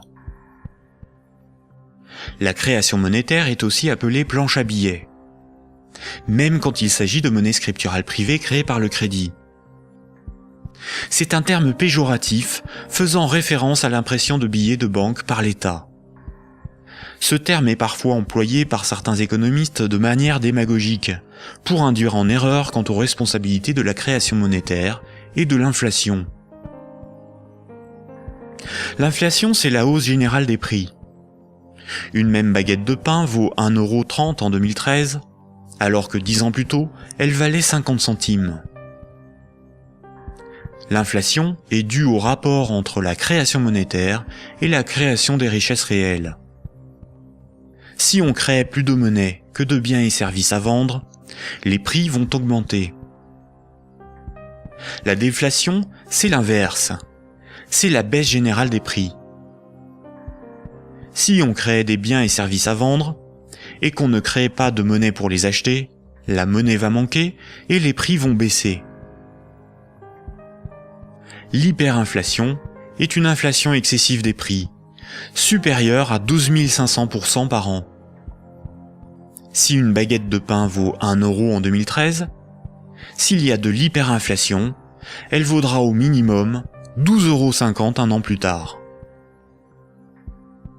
Dans les années 70 et 80, l'inflation a atteint 15%, alors même que l'interdiction de permettre à la Banque centrale de faire des avances à l'État devait nous prémunir d'une telle situation.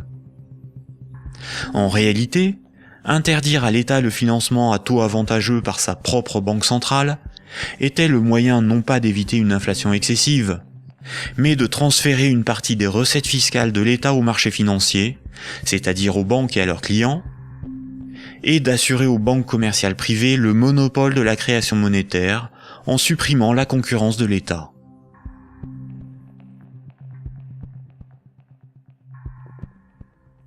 Voici ce qu'on pouvait lire en 1924, avant la Grande Dépression de 1929, dans le magazine de l'Association des banquiers des États-Unis. Le capital doit assurer sa propre protection par tous les moyens possibles, grâce à la coalition et à la législation.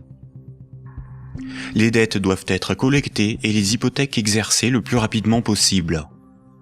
Lorsque les personnes ordinaires perdent leur maison à travers le processus de la loi, elles deviennent plus dociles et peuvent plus facilement être dirigées grâce au bras fort du gouvernement représenté par les principaux acteurs financiers et par une puissance centrale due aux richesses. Ces vérités sont bien connues de nos principaux intervenants, qui s'appliquent désormais à créer un impérialisme permettant de gouverner le monde. En divisant les votants grâce au système de partis politiques, nous les manipulons afin qu'ils dépensent toute leur énergie pour des problèmes n'ayant aucune importance. C'est donc grâce à une action discrète que nous garantirons la pérennité de ce que nous avons si bien planifié et accompli. Rappelez-vous, dans l'Antiquité, la monnaie physique a été inventée par des souverains pour lever des armées, conquérir de nouveaux territoires et instaurer une dépendance des peuples à la monnaie par la levée des impôts. Toutes les dettes devaient être réglées avec la monnaie du souverain. Cela lui permettait d'acheter les richesses aux populations avec la monnaie qu'il fabriquait lui-même. Une seule et même organisation gérait la fabrication de la monnaie, les armées, la législation, la justice et les forces de l'ordre. Aujourd'hui encore, la monnaie reste un instrument de domination et un élément clé de la géopolitique. Le siècle dernier a été celui du dollar américain. Le dollar américain est de loin la monnaie la plus répandue sur Terre. Le budget militaire américain est égal aux dépenses militaires de tous les autres pays réunis. Tous les ans, ce budget est voté par le Congrès et généreusement financé par la Banque fédérale américaine. Fondée en 1913, la Banque fédérale américaine est une banque privée et non une institution publique. La force militaire permet aux États-Unis d'assurer le statut de monnaie de réserve mondiale au dollar américain et de l'imposer dans le commerce international. Avant les attentats du 11 septembre 2001, les pays clés indépendants du système monétaire anglo-saxon étaient l'Afghanistan, l'Irak, le Soudan, la Libye, la Syrie, Cuba, la Corée du Nord, la Somalie et l'Iran. Les États-Unis et leurs alliés ont attaqué l'Afghanistan, l'Irak et la Libye. En Libye, une banque centrale opérationnelle a été créée par les soi-disant rebelles avant même que la guerre ne soit finie. Le colonel Kadhafi, Saddam Hussein et Kennedy ont en commun d'avoir défié la domination du dollar américain du cartel de banques privées qui dirige la Banque fédérale américaine. Aujourd'hui, les banques centrales sont indépendantes de tout pouvoir politique et sont coordonnées à l'échelle mondiale par la Banque des banques centrales, la BRI, Banque des règlements internationaux, située à Bâle en Suisse. Ce n'est pas une institution publique, elle n'a aucun mandat, ses membres ne sont pas élus, et pourtant c'est probablement le cœur du futur gouvernement mondial. L'application de la loi par les tribunaux, les forces de l'ordre, l'armée, sont comme des services assurés par les États à la corporation bancaire, qui contrôle aussi les plus grandes entreprises du monde. La propagande et la guerre permettent d'étendre la zone d'influence des monnaies, et donc le pouvoir de ceux qui en contrôlent la production. Sans la création monétaire par les banques commerciales privées, l'économie ne pourrait pas se développer, et le financement des États par les impôts et les taxes ne serait pas possible. Par cette dépendance, les intérêts de la corporation bancaire sont aussi ceux de la classe politique. Mayer Amschel Rothschild, célèbre banquier du XVIIe siècle, considéré comme le père de la finance internationale, a triomphalement déclaré ceci: « Donnez-moi le droit d'émettre et de contrôler l'argent d'une nation, et alors peu m'importe qui fait ses lois. » Est-ce vraiment le peuple qui a le pouvoir ? Démocratie veut dire le pouvoir au peuple. En grec, démos c'est le peuple et kratos c'est le pouvoir. Dans un état de droit, celui qui établit les lois a le pouvoir. En démocratie, c'est le peuple qui écrit et vote les lois. Une aristocratie, c'est le pouvoir au meilleur. En grec, aristos, c'est le meilleur, et kratos, c'est le pouvoir. En aristocratie, ce sont les meilleurs qui ont le pouvoir et établissent les lois. Une oligarchie, c'est le pouvoir à un petit nombre. Oligos, c'est un petit nombre.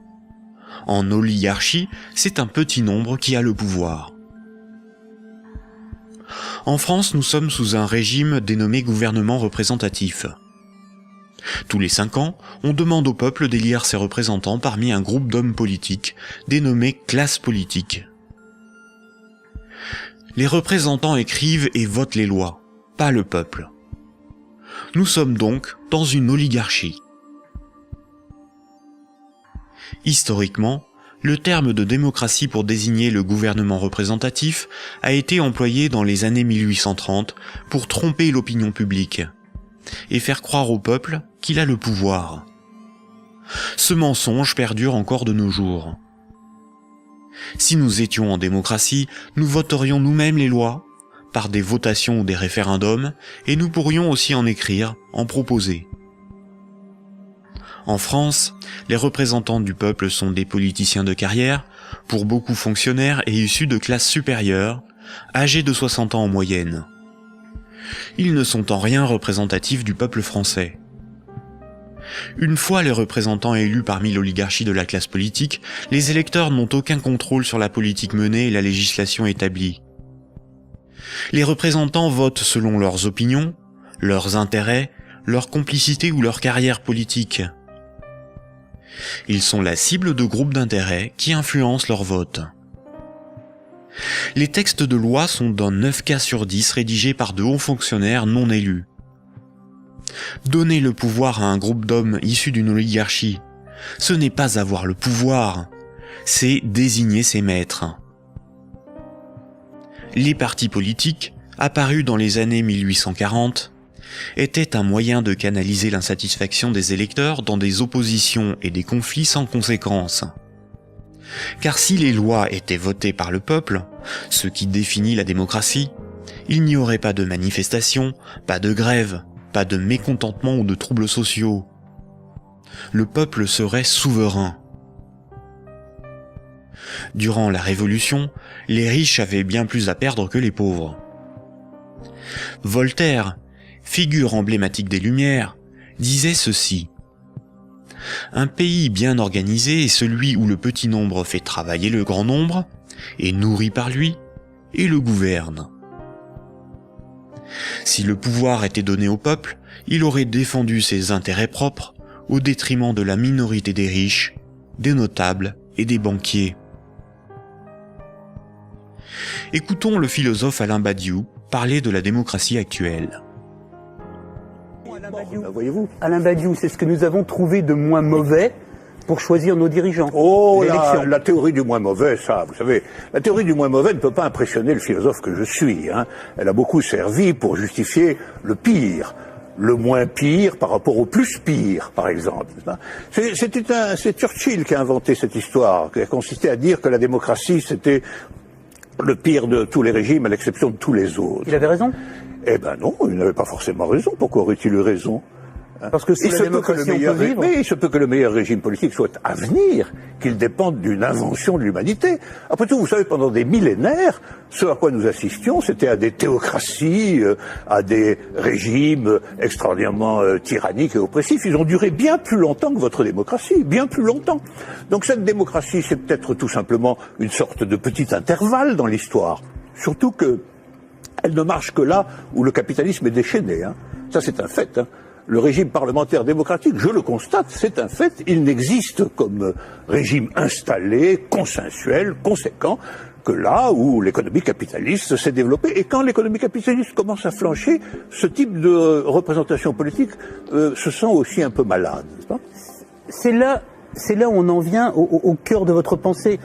Un tout petit moment d'explication. Vous êtes, Alain Badiou, un de ceux qui avaient revendiqué le mot communisme, alors même que les régimes communistes ou étiquetés communistes étaient effondrés. Vous aspirez à un régime politique qui serait placé sous le signe de l'égalité. Tout votre livre, toute la République de Platon, tourne autour de cette idée. La cité idéale, c'est la cité de l'égalité, la cité de l'idée juste, donc du communisme. Et quand vous nous dites, pour moi, le capitalisme, c'est l'équivalent de la démocratie, là est la racine de votre rejet de la démocratie, je ne vous trahis pas. De cette démocratie-là, parce que je n'accepterai pas de dire que je rejette la démocratie. Vous avez parlé tout à l'heure d'une illusion démocratique, mais la démocratie que nous connaissons aujourd'hui, c'est elle qui est l'illusion démocratique. Parce que personne, dans le débat politique français ou étranger, dans les pays démocratiques, ne veut abolir le capitalisme. C'est ça le sujet. C'est pas exactement ça. C'est un petit peu plus précis. C'est parce que les différents gestionnaires possibles de notre société sont des gens qui, de toute façon, admettent pour l'essentiel l'ordre établi. Ça, il faut en convenir. D'ailleurs, s'ils n'admettaient pas les uns et les autres l'ordre établi, ils n'accepteraient pas de se succéder comme ils le font. Il faut bien que tel candidat ne soit pas extraordinairement différent de tel autre pour qu'il puisse alterner le mouvement des affaires restant à peu près le même, après tout. Donc il y a un consensus fondamental qui fonde ce que vous appelez, vous, la démocratie, qui est une démocratie tout à fait normée, tout à fait particulière, et qui repose sur des acceptations fondamentales premières. Voilà. Et donc je soutiens que nous ne vivons pas du tout dans la démocratie. Nous vivons en réalité en oligarchie. Voilà. Nous sommes dominés par une oligarchie financière, politique et médiatique. Tout le monde le sait d'ailleurs. Tout le monde voit parfaitement qu'il faut absolument maintenir ce système pour maintenir le système politique lui-même. Qui gouverne dans la cité juste, dans la cité idéale? Eh bien, qui gouverne normalement dans la cité juste, dans la cité idéale, c'est précisément tout le monde. C'est la démocratie véritable. C'est-à-dire qu'il n'y a pas d'État séparé de l'ensemble des gens. Voilà.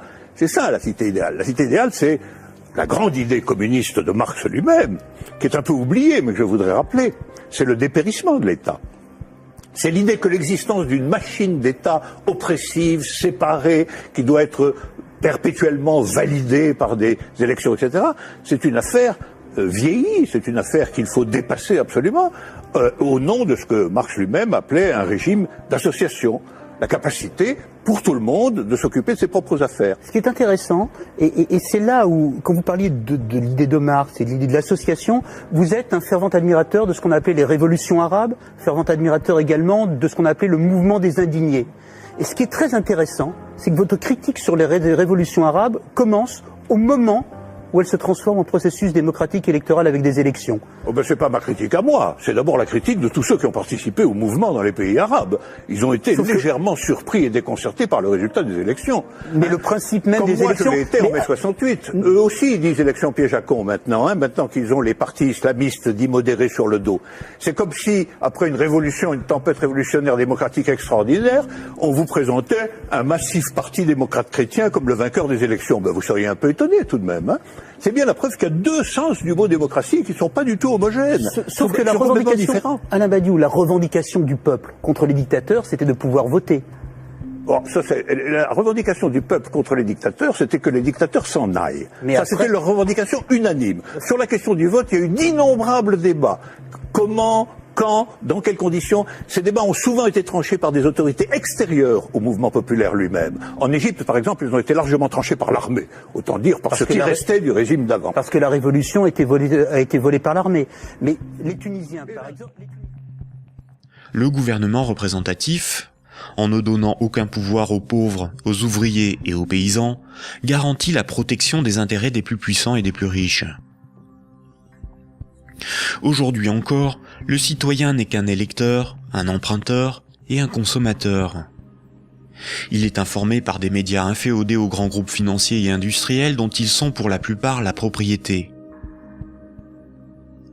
Le vote des lois par les citoyens, le référendum d'initiative populaire, ou la mise en place d'un parlement tiré au sort dans la population comme le sont les jurys populaires, qui sont des évolutions démocratiques élémentaires, sont systématiquement dénigrés dans les médias. L'Union européenne est une organisation soutenue à l'origine par les élites américaines pour éviter l'apparition d'une puissance concurrente en Europe de l'Ouest. Elle est néolibérale et structurellement antidémocratique. Si les peuples européens écrivaient et votaient eux-mêmes les lois de l'Union, Bruxelles ne serait pas la seconde place de lobbying après Washington. L'Union européenne est le royaume de Goldman Sachs et de la haute finance, dont les hommes se retrouvent à la tête de nombreuses institutions et même de certains États. Et nombreuses sont les carrières politiques se prolongeant dans le privé, au service des lobbies ou dans les grandes entreprises. Ce que nous appelons des euros, ce qui est sur notre compte en banque, ce ne sont pas des euros, mais une dette en euros. Ce que nous appelons crédit, prêt ou emprunt, ce n'est qu'une création de monnaie temporaire. Ce que nous appelons démocratie n'est pas une démocratie, mais une oligarchie. Ce que nous appelons un citoyen n'est rien d'autre qu'un électeur. Ces manipulations du langage empêchent les intellectuels, les politiciens, les journalistes et les électeurs de penser le monde. Elles dissimulent avec habileté le pouvoir sans égal des corporations, de la finance et du secteur bancaire.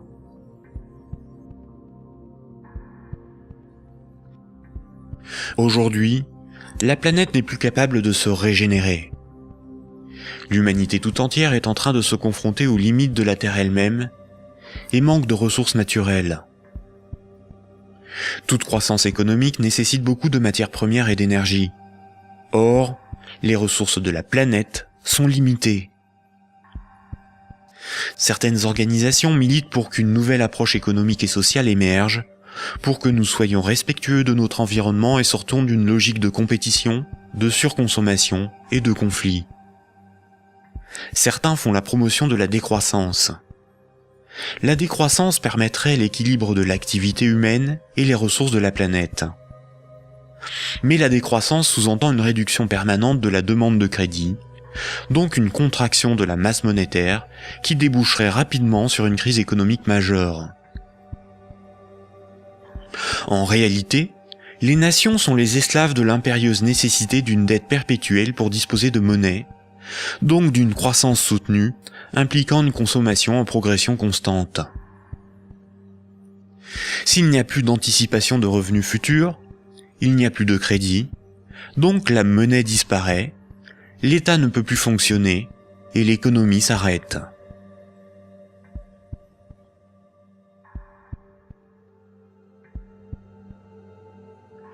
La monnaie en circulation est créée par les banques contre intérêt lorsqu'elles accordent des crédits et détruite lors du remboursement des crédits. Ce cycle monétaire garantit aux banques une rente perpétuelle. Les créanciers sont les banques et le secteur financier, et les débiteurs sont le reste du monde. Notre système économique n'est en rien libéral, puisque nous sommes dépendants des banques pour réaliser le moindre échange économique.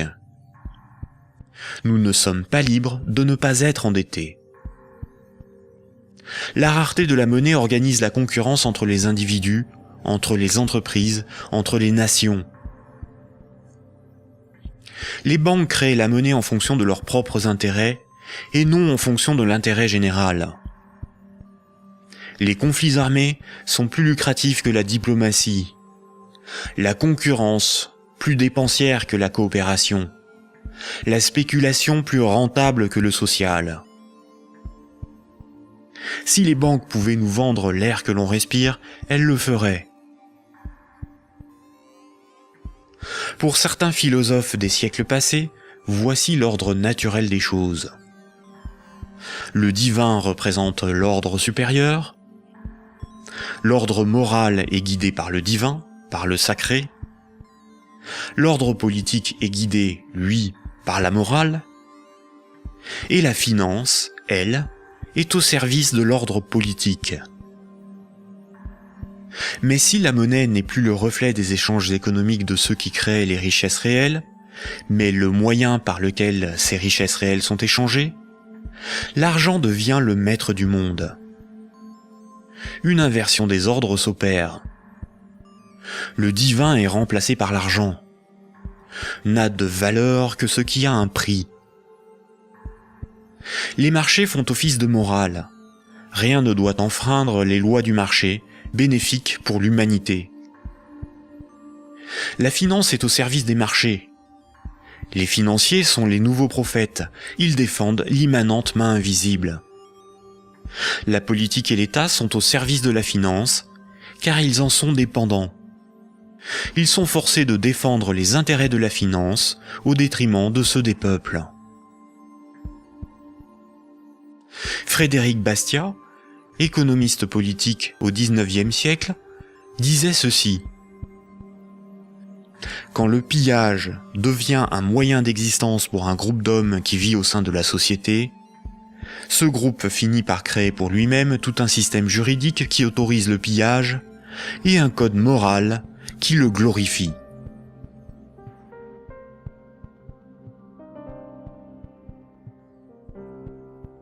Récapitulons. Voici les points importants qu'il faut retenir. Avant l'invention de la monnaie, les systèmes de comptabilité des dettes permettaient aux hommes d'échanger librement des biens et des services.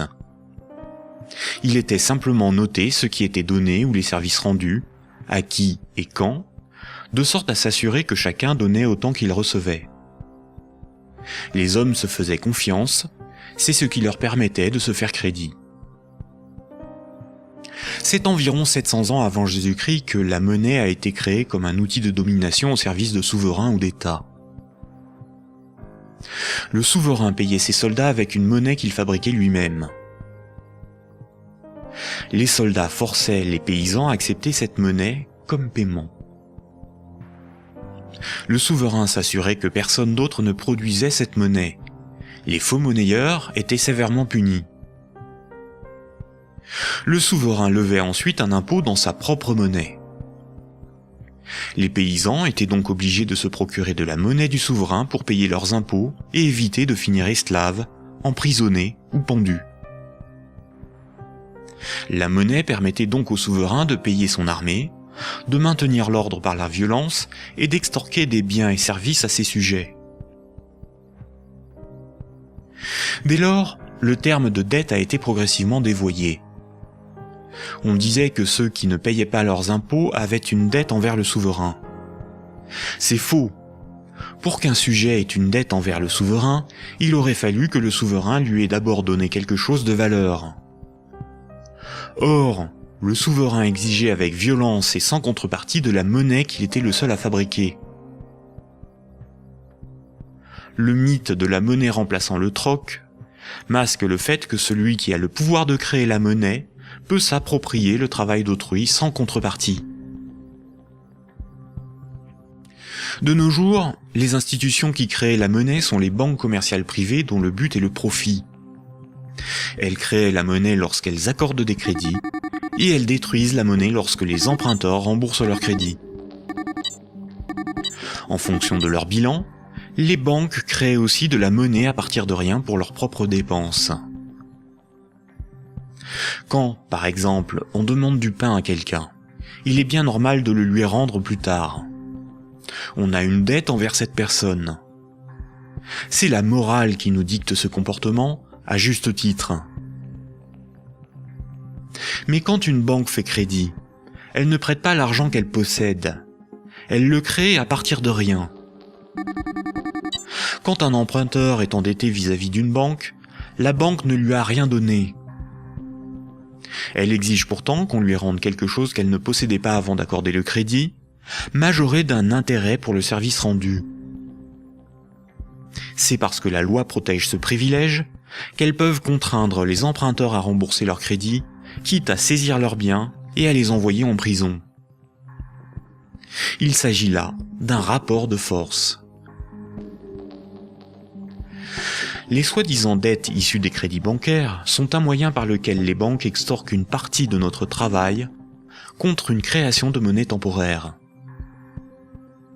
En associant la notion de dette avec le crédit bancaire, cette pratique a été moralisée et donc normalisée.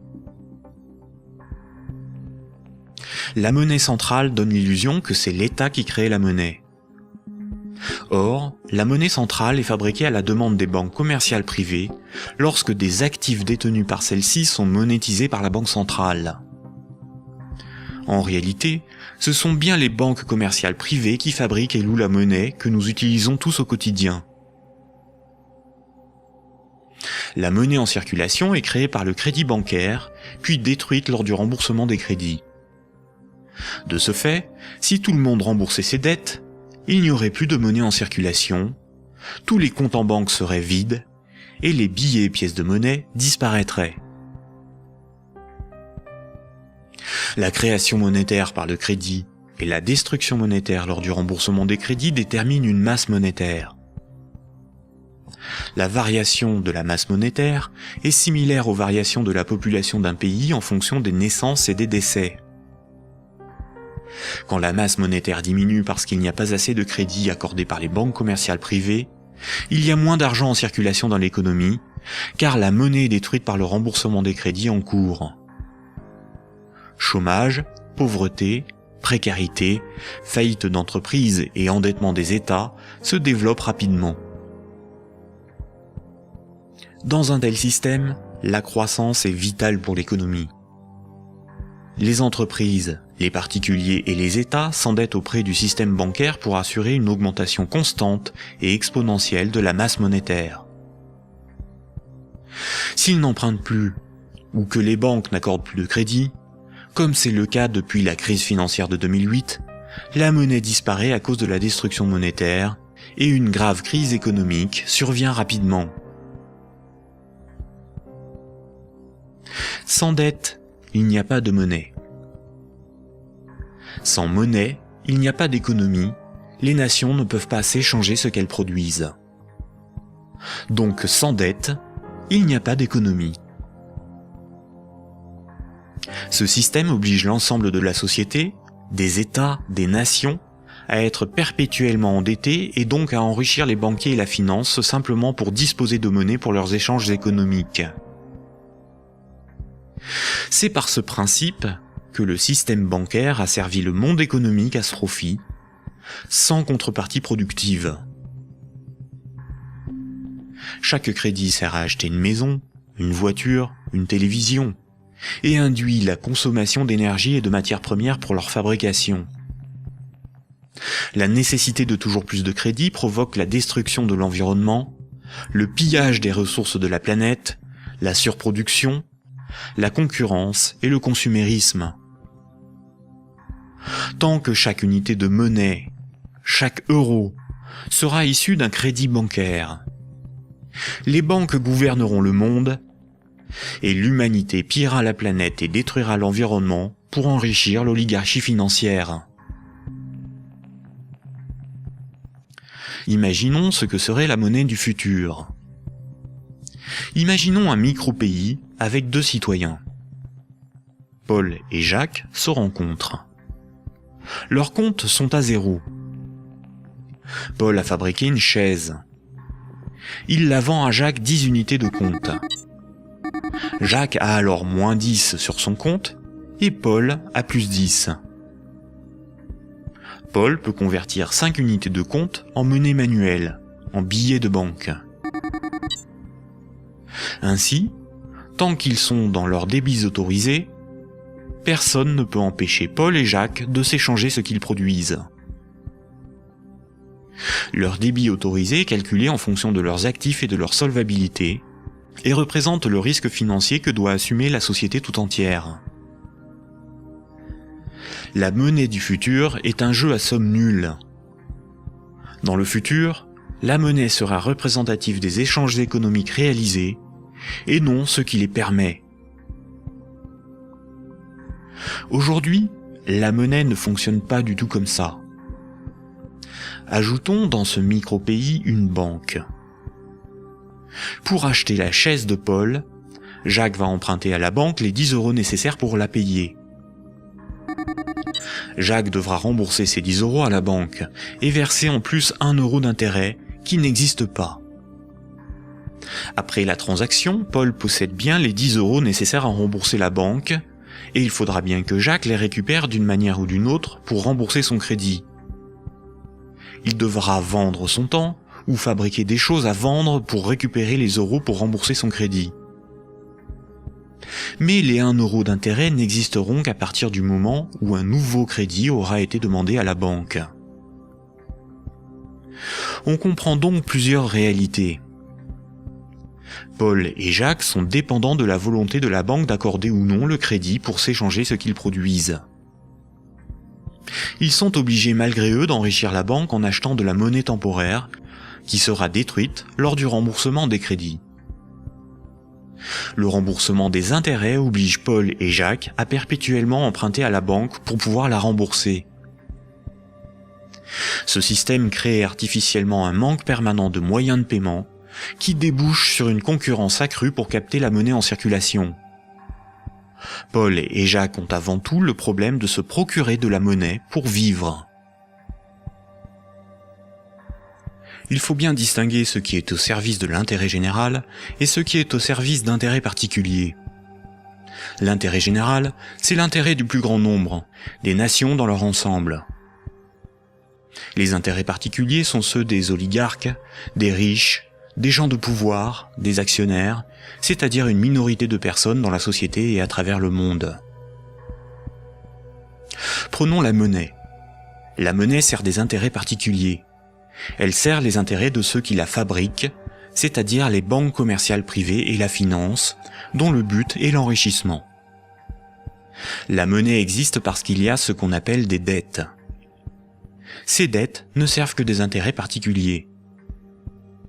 La bourse et la spéculation, les marchés financiers, représentent très majoritairement des intérêts particuliers. La rémunération de l'épargne et des comptes courants des déposants, de l'homme de la rue, est marginale en comparaison des bénéfices engrangés par l'industrie financière. Le système politique, qui est censé défendre l'intérêt général, est forcé de protéger les privilèges des banques, des corporations et de la finance. Depuis les Lumières et la Révolution française, les régimes politiques basés sur l'élection de représentants ont été voulus parce qu'ils sont antidémocratiques. Ils permettent de défendre les intérêts de la classe supérieure et des élites par l'établissement de collusions toujours plus fortes entre la classe politique et les oligarchies financières et capitalistiques dont ils sont dépendants. La guerre est souvent financée par les riches et les banquiers. Seules des révolutions, des rébellions ou des révoltes se veulent véritablement au service de ceux qui les mènent. Les guerres, elles, ne servent que rarement l'intérêt général. La science, l'environnement, la santé, l'éducation, le progrès technique sont au service de l'intérêt général. En réalité, avec la privatisation de l'ensemble de ces domaines, ils sont de plus en plus au service d'intérêts particuliers afin d'en tirer le maximum de profit. La généralisation de l'économie de marché s'accompagne d'une concentration des richesses telle qu'à l'échelle mondiale, les 85 personnes les plus riches ont autant que les 3,5 milliards les plus pauvres. Et ces disparités ne cessent aussi de s'accroître dans les pays développés. La majorité productive s'appauvrit quand une minorité financière et capitalistique s'enrichit. Les riches n'ont jamais été aussi riches. Comment en est-on arrivé à une telle situation ? Pourquoi n'y a-t-il pas de mobilisation ou de révolte contre le capitalisme et la finance déchaînée qui ne cessent de dicter leurs lois aux nations ? La dictature parfaite serait une dictature qui aurait les apparences de la démocratie, une prison sans murs dont les prisonniers ne songeraient pas à s'évader. Un système d'esclavage où, grâce à la consommation et au divertissement, les esclaves auraient l'amour de leur servitude. Aldous Huxley, dans Le meilleur des mondes. La croissance, essentielle à la domination de la finance, nécessite des travailleurs consommateurs dociles et manipulables. La télévision les divertit par les jeux, les séries, le voyeurisme de la télé-réalité et un flot d'informations brutes, sans aucune analyse, ne jouant que sur la force des images, l'émotionnel et les peurs primaires. On y fait l'apologie de l'oligarchie, des idoles, du consumérisme, de la légèreté, du sexe et de la bêtise. Consommer, c'est être libre et heureux, réfléchir est futile et ennuyeux.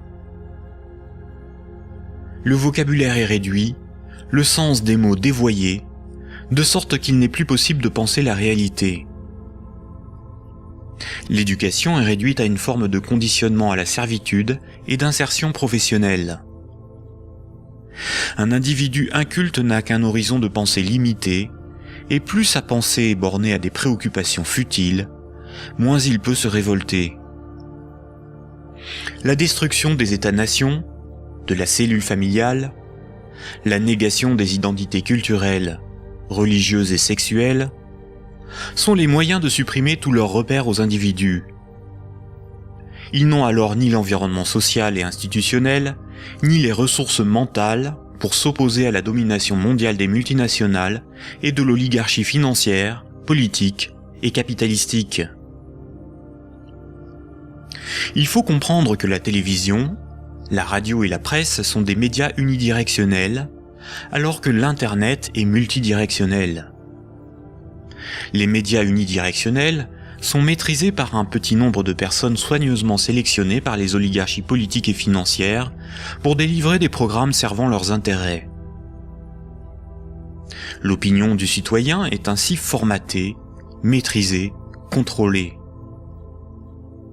À l'inverse, sur l'Internet, tous les intellectuels, philosophes et journalistes peuvent s'exprimer, partager leurs analyses, et le citoyen peut librement choisir ses sources d'information, partager ses opinions et en débattre. Pour maîtriser la liberté de l'Internet, l'oligarchie crée une fausse dissidence sous la forme de médias qui semblent subversifs, comme Mediapart, Rue 89, Le Canard enchaîné, le magazine Marianne, ou encore des organisations comme Wikileaks, dont la fonction est de canaliser les citoyens les plus critiques sur des sujets sans importance, d'organiser leur indignation, de monter les uns contre les autres, et de décrédibiliser les analyses réellement subversives. Et quand le prêt-à-penser perd trop de terrain, la liberté d'opinion et d'expression n'existe plus. L'Internet tout entier est diabolisé au nom de la démocratie, de la République, ou encore de la lutte contre un terrorisme fictif ou fabriqué. Les grands médias qualifient de racistes, de terroristes, de fascistes, de xénophobes, d'antisémites, de négationnistes, de conspirationnistes ceux qui analysent les faits, critiquent le système et tentent d'en exposer les fondements. Ces grossiers amalgames visent à empêcher le public d'écouter leurs discours, d'étudier leurs arguments et de débattre de leurs idées. Tout comme ce sont les banques qui décident ce qui doit être financé en fonction de leurs intérêts, dans les médias dominants, c'est l'oligarchie qui décide l'information qui doit être diffusée en fonction là aussi de ses propres intérêts. Le contrôle du vecteur soit de la richesse, c'est-à-dire la monnaie, soit de la connaissance et des idées, c'est-à-dire les médias, soit encore du système législatif, c'est-à-dire le gouvernement représentatif non démocratique, sont les instruments de la domination des oligarchies. Dès lors, il ne faut pas tomber dans la provocation, l'extrémisme ou la violence. La violence et la provocation sont ce que le système attend pour justifier la censure, le contrôle d'Internet et la mise en place d'un État policier. Il ne faut pas non plus dépenser son énergie sur des détails. Il faut au contraire remettre en cause les fondamentaux sur lesquels repose ce système de domination. Tous les mouvements progressistes, sociaux ou alternatifs, quelle que soit leur forme, associations, partis politiques, ONG, et quelle que soit leur cause, devraient faire la promotion de 3 changements décisifs pour le monde de demain. Premier point. Remettre la création monétaire au service de l'intérêt général. Tant que ce sont les banques qui décident ce qui mérite d'être ou de ne pas être financé en fonction de leurs propres intérêts, le pouvoir politique et le libéralisme ne sont qu'illusions. Les banques ne sont pas là pour faire du social ou de l'investissement. Elles sont là pour faire des profits en prenant le moins de risques possible. Deuxième point. La création monétaire par le crédit à intérêt et la destruction monétaire lors du remboursement des crédits forment un système pyramidal obligeant l'humanité à détruire la planète pour le seul profit de la finance. Nous devons mettre en place un système monétaire permettant d'adapter notre niveau de vie aux ressources de la planète et garantir ainsi un environnement viable aux générations futures. Troisième point, instaurer un système politique réellement démocratique. Seule une véritable démocratie permettra de garantir que les 2 premiers points sont durablement défendus. Contrairement à ce que les élites veulent nous faire croire, des peuples éclairés sont tout à fait à même d'établir une politique qui défend leurs propres intérêts et les intérêts des générations futures. Ces 3 points sont intimement liés. Sans une monnaie réellement publique, le lobby bancaire aura toujours la capacité de faire plier les gouvernements et changer les institutions. Un régime réellement démocratique, où c'est le peuple qui vote lui-même les lois, permet à la nation de s'opposer à toute privatisation de la monnaie et est la garante du maintien de la finance au service de l'intérêt général.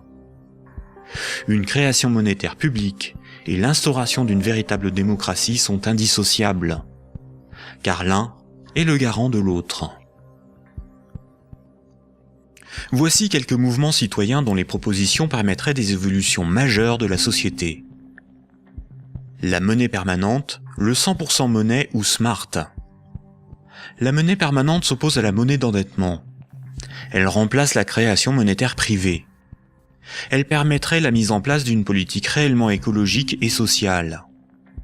Accompagnée d'une véritable démocratie, elle rend leur souveraineté monétaire aux nations. Les systèmes d'échange locaux.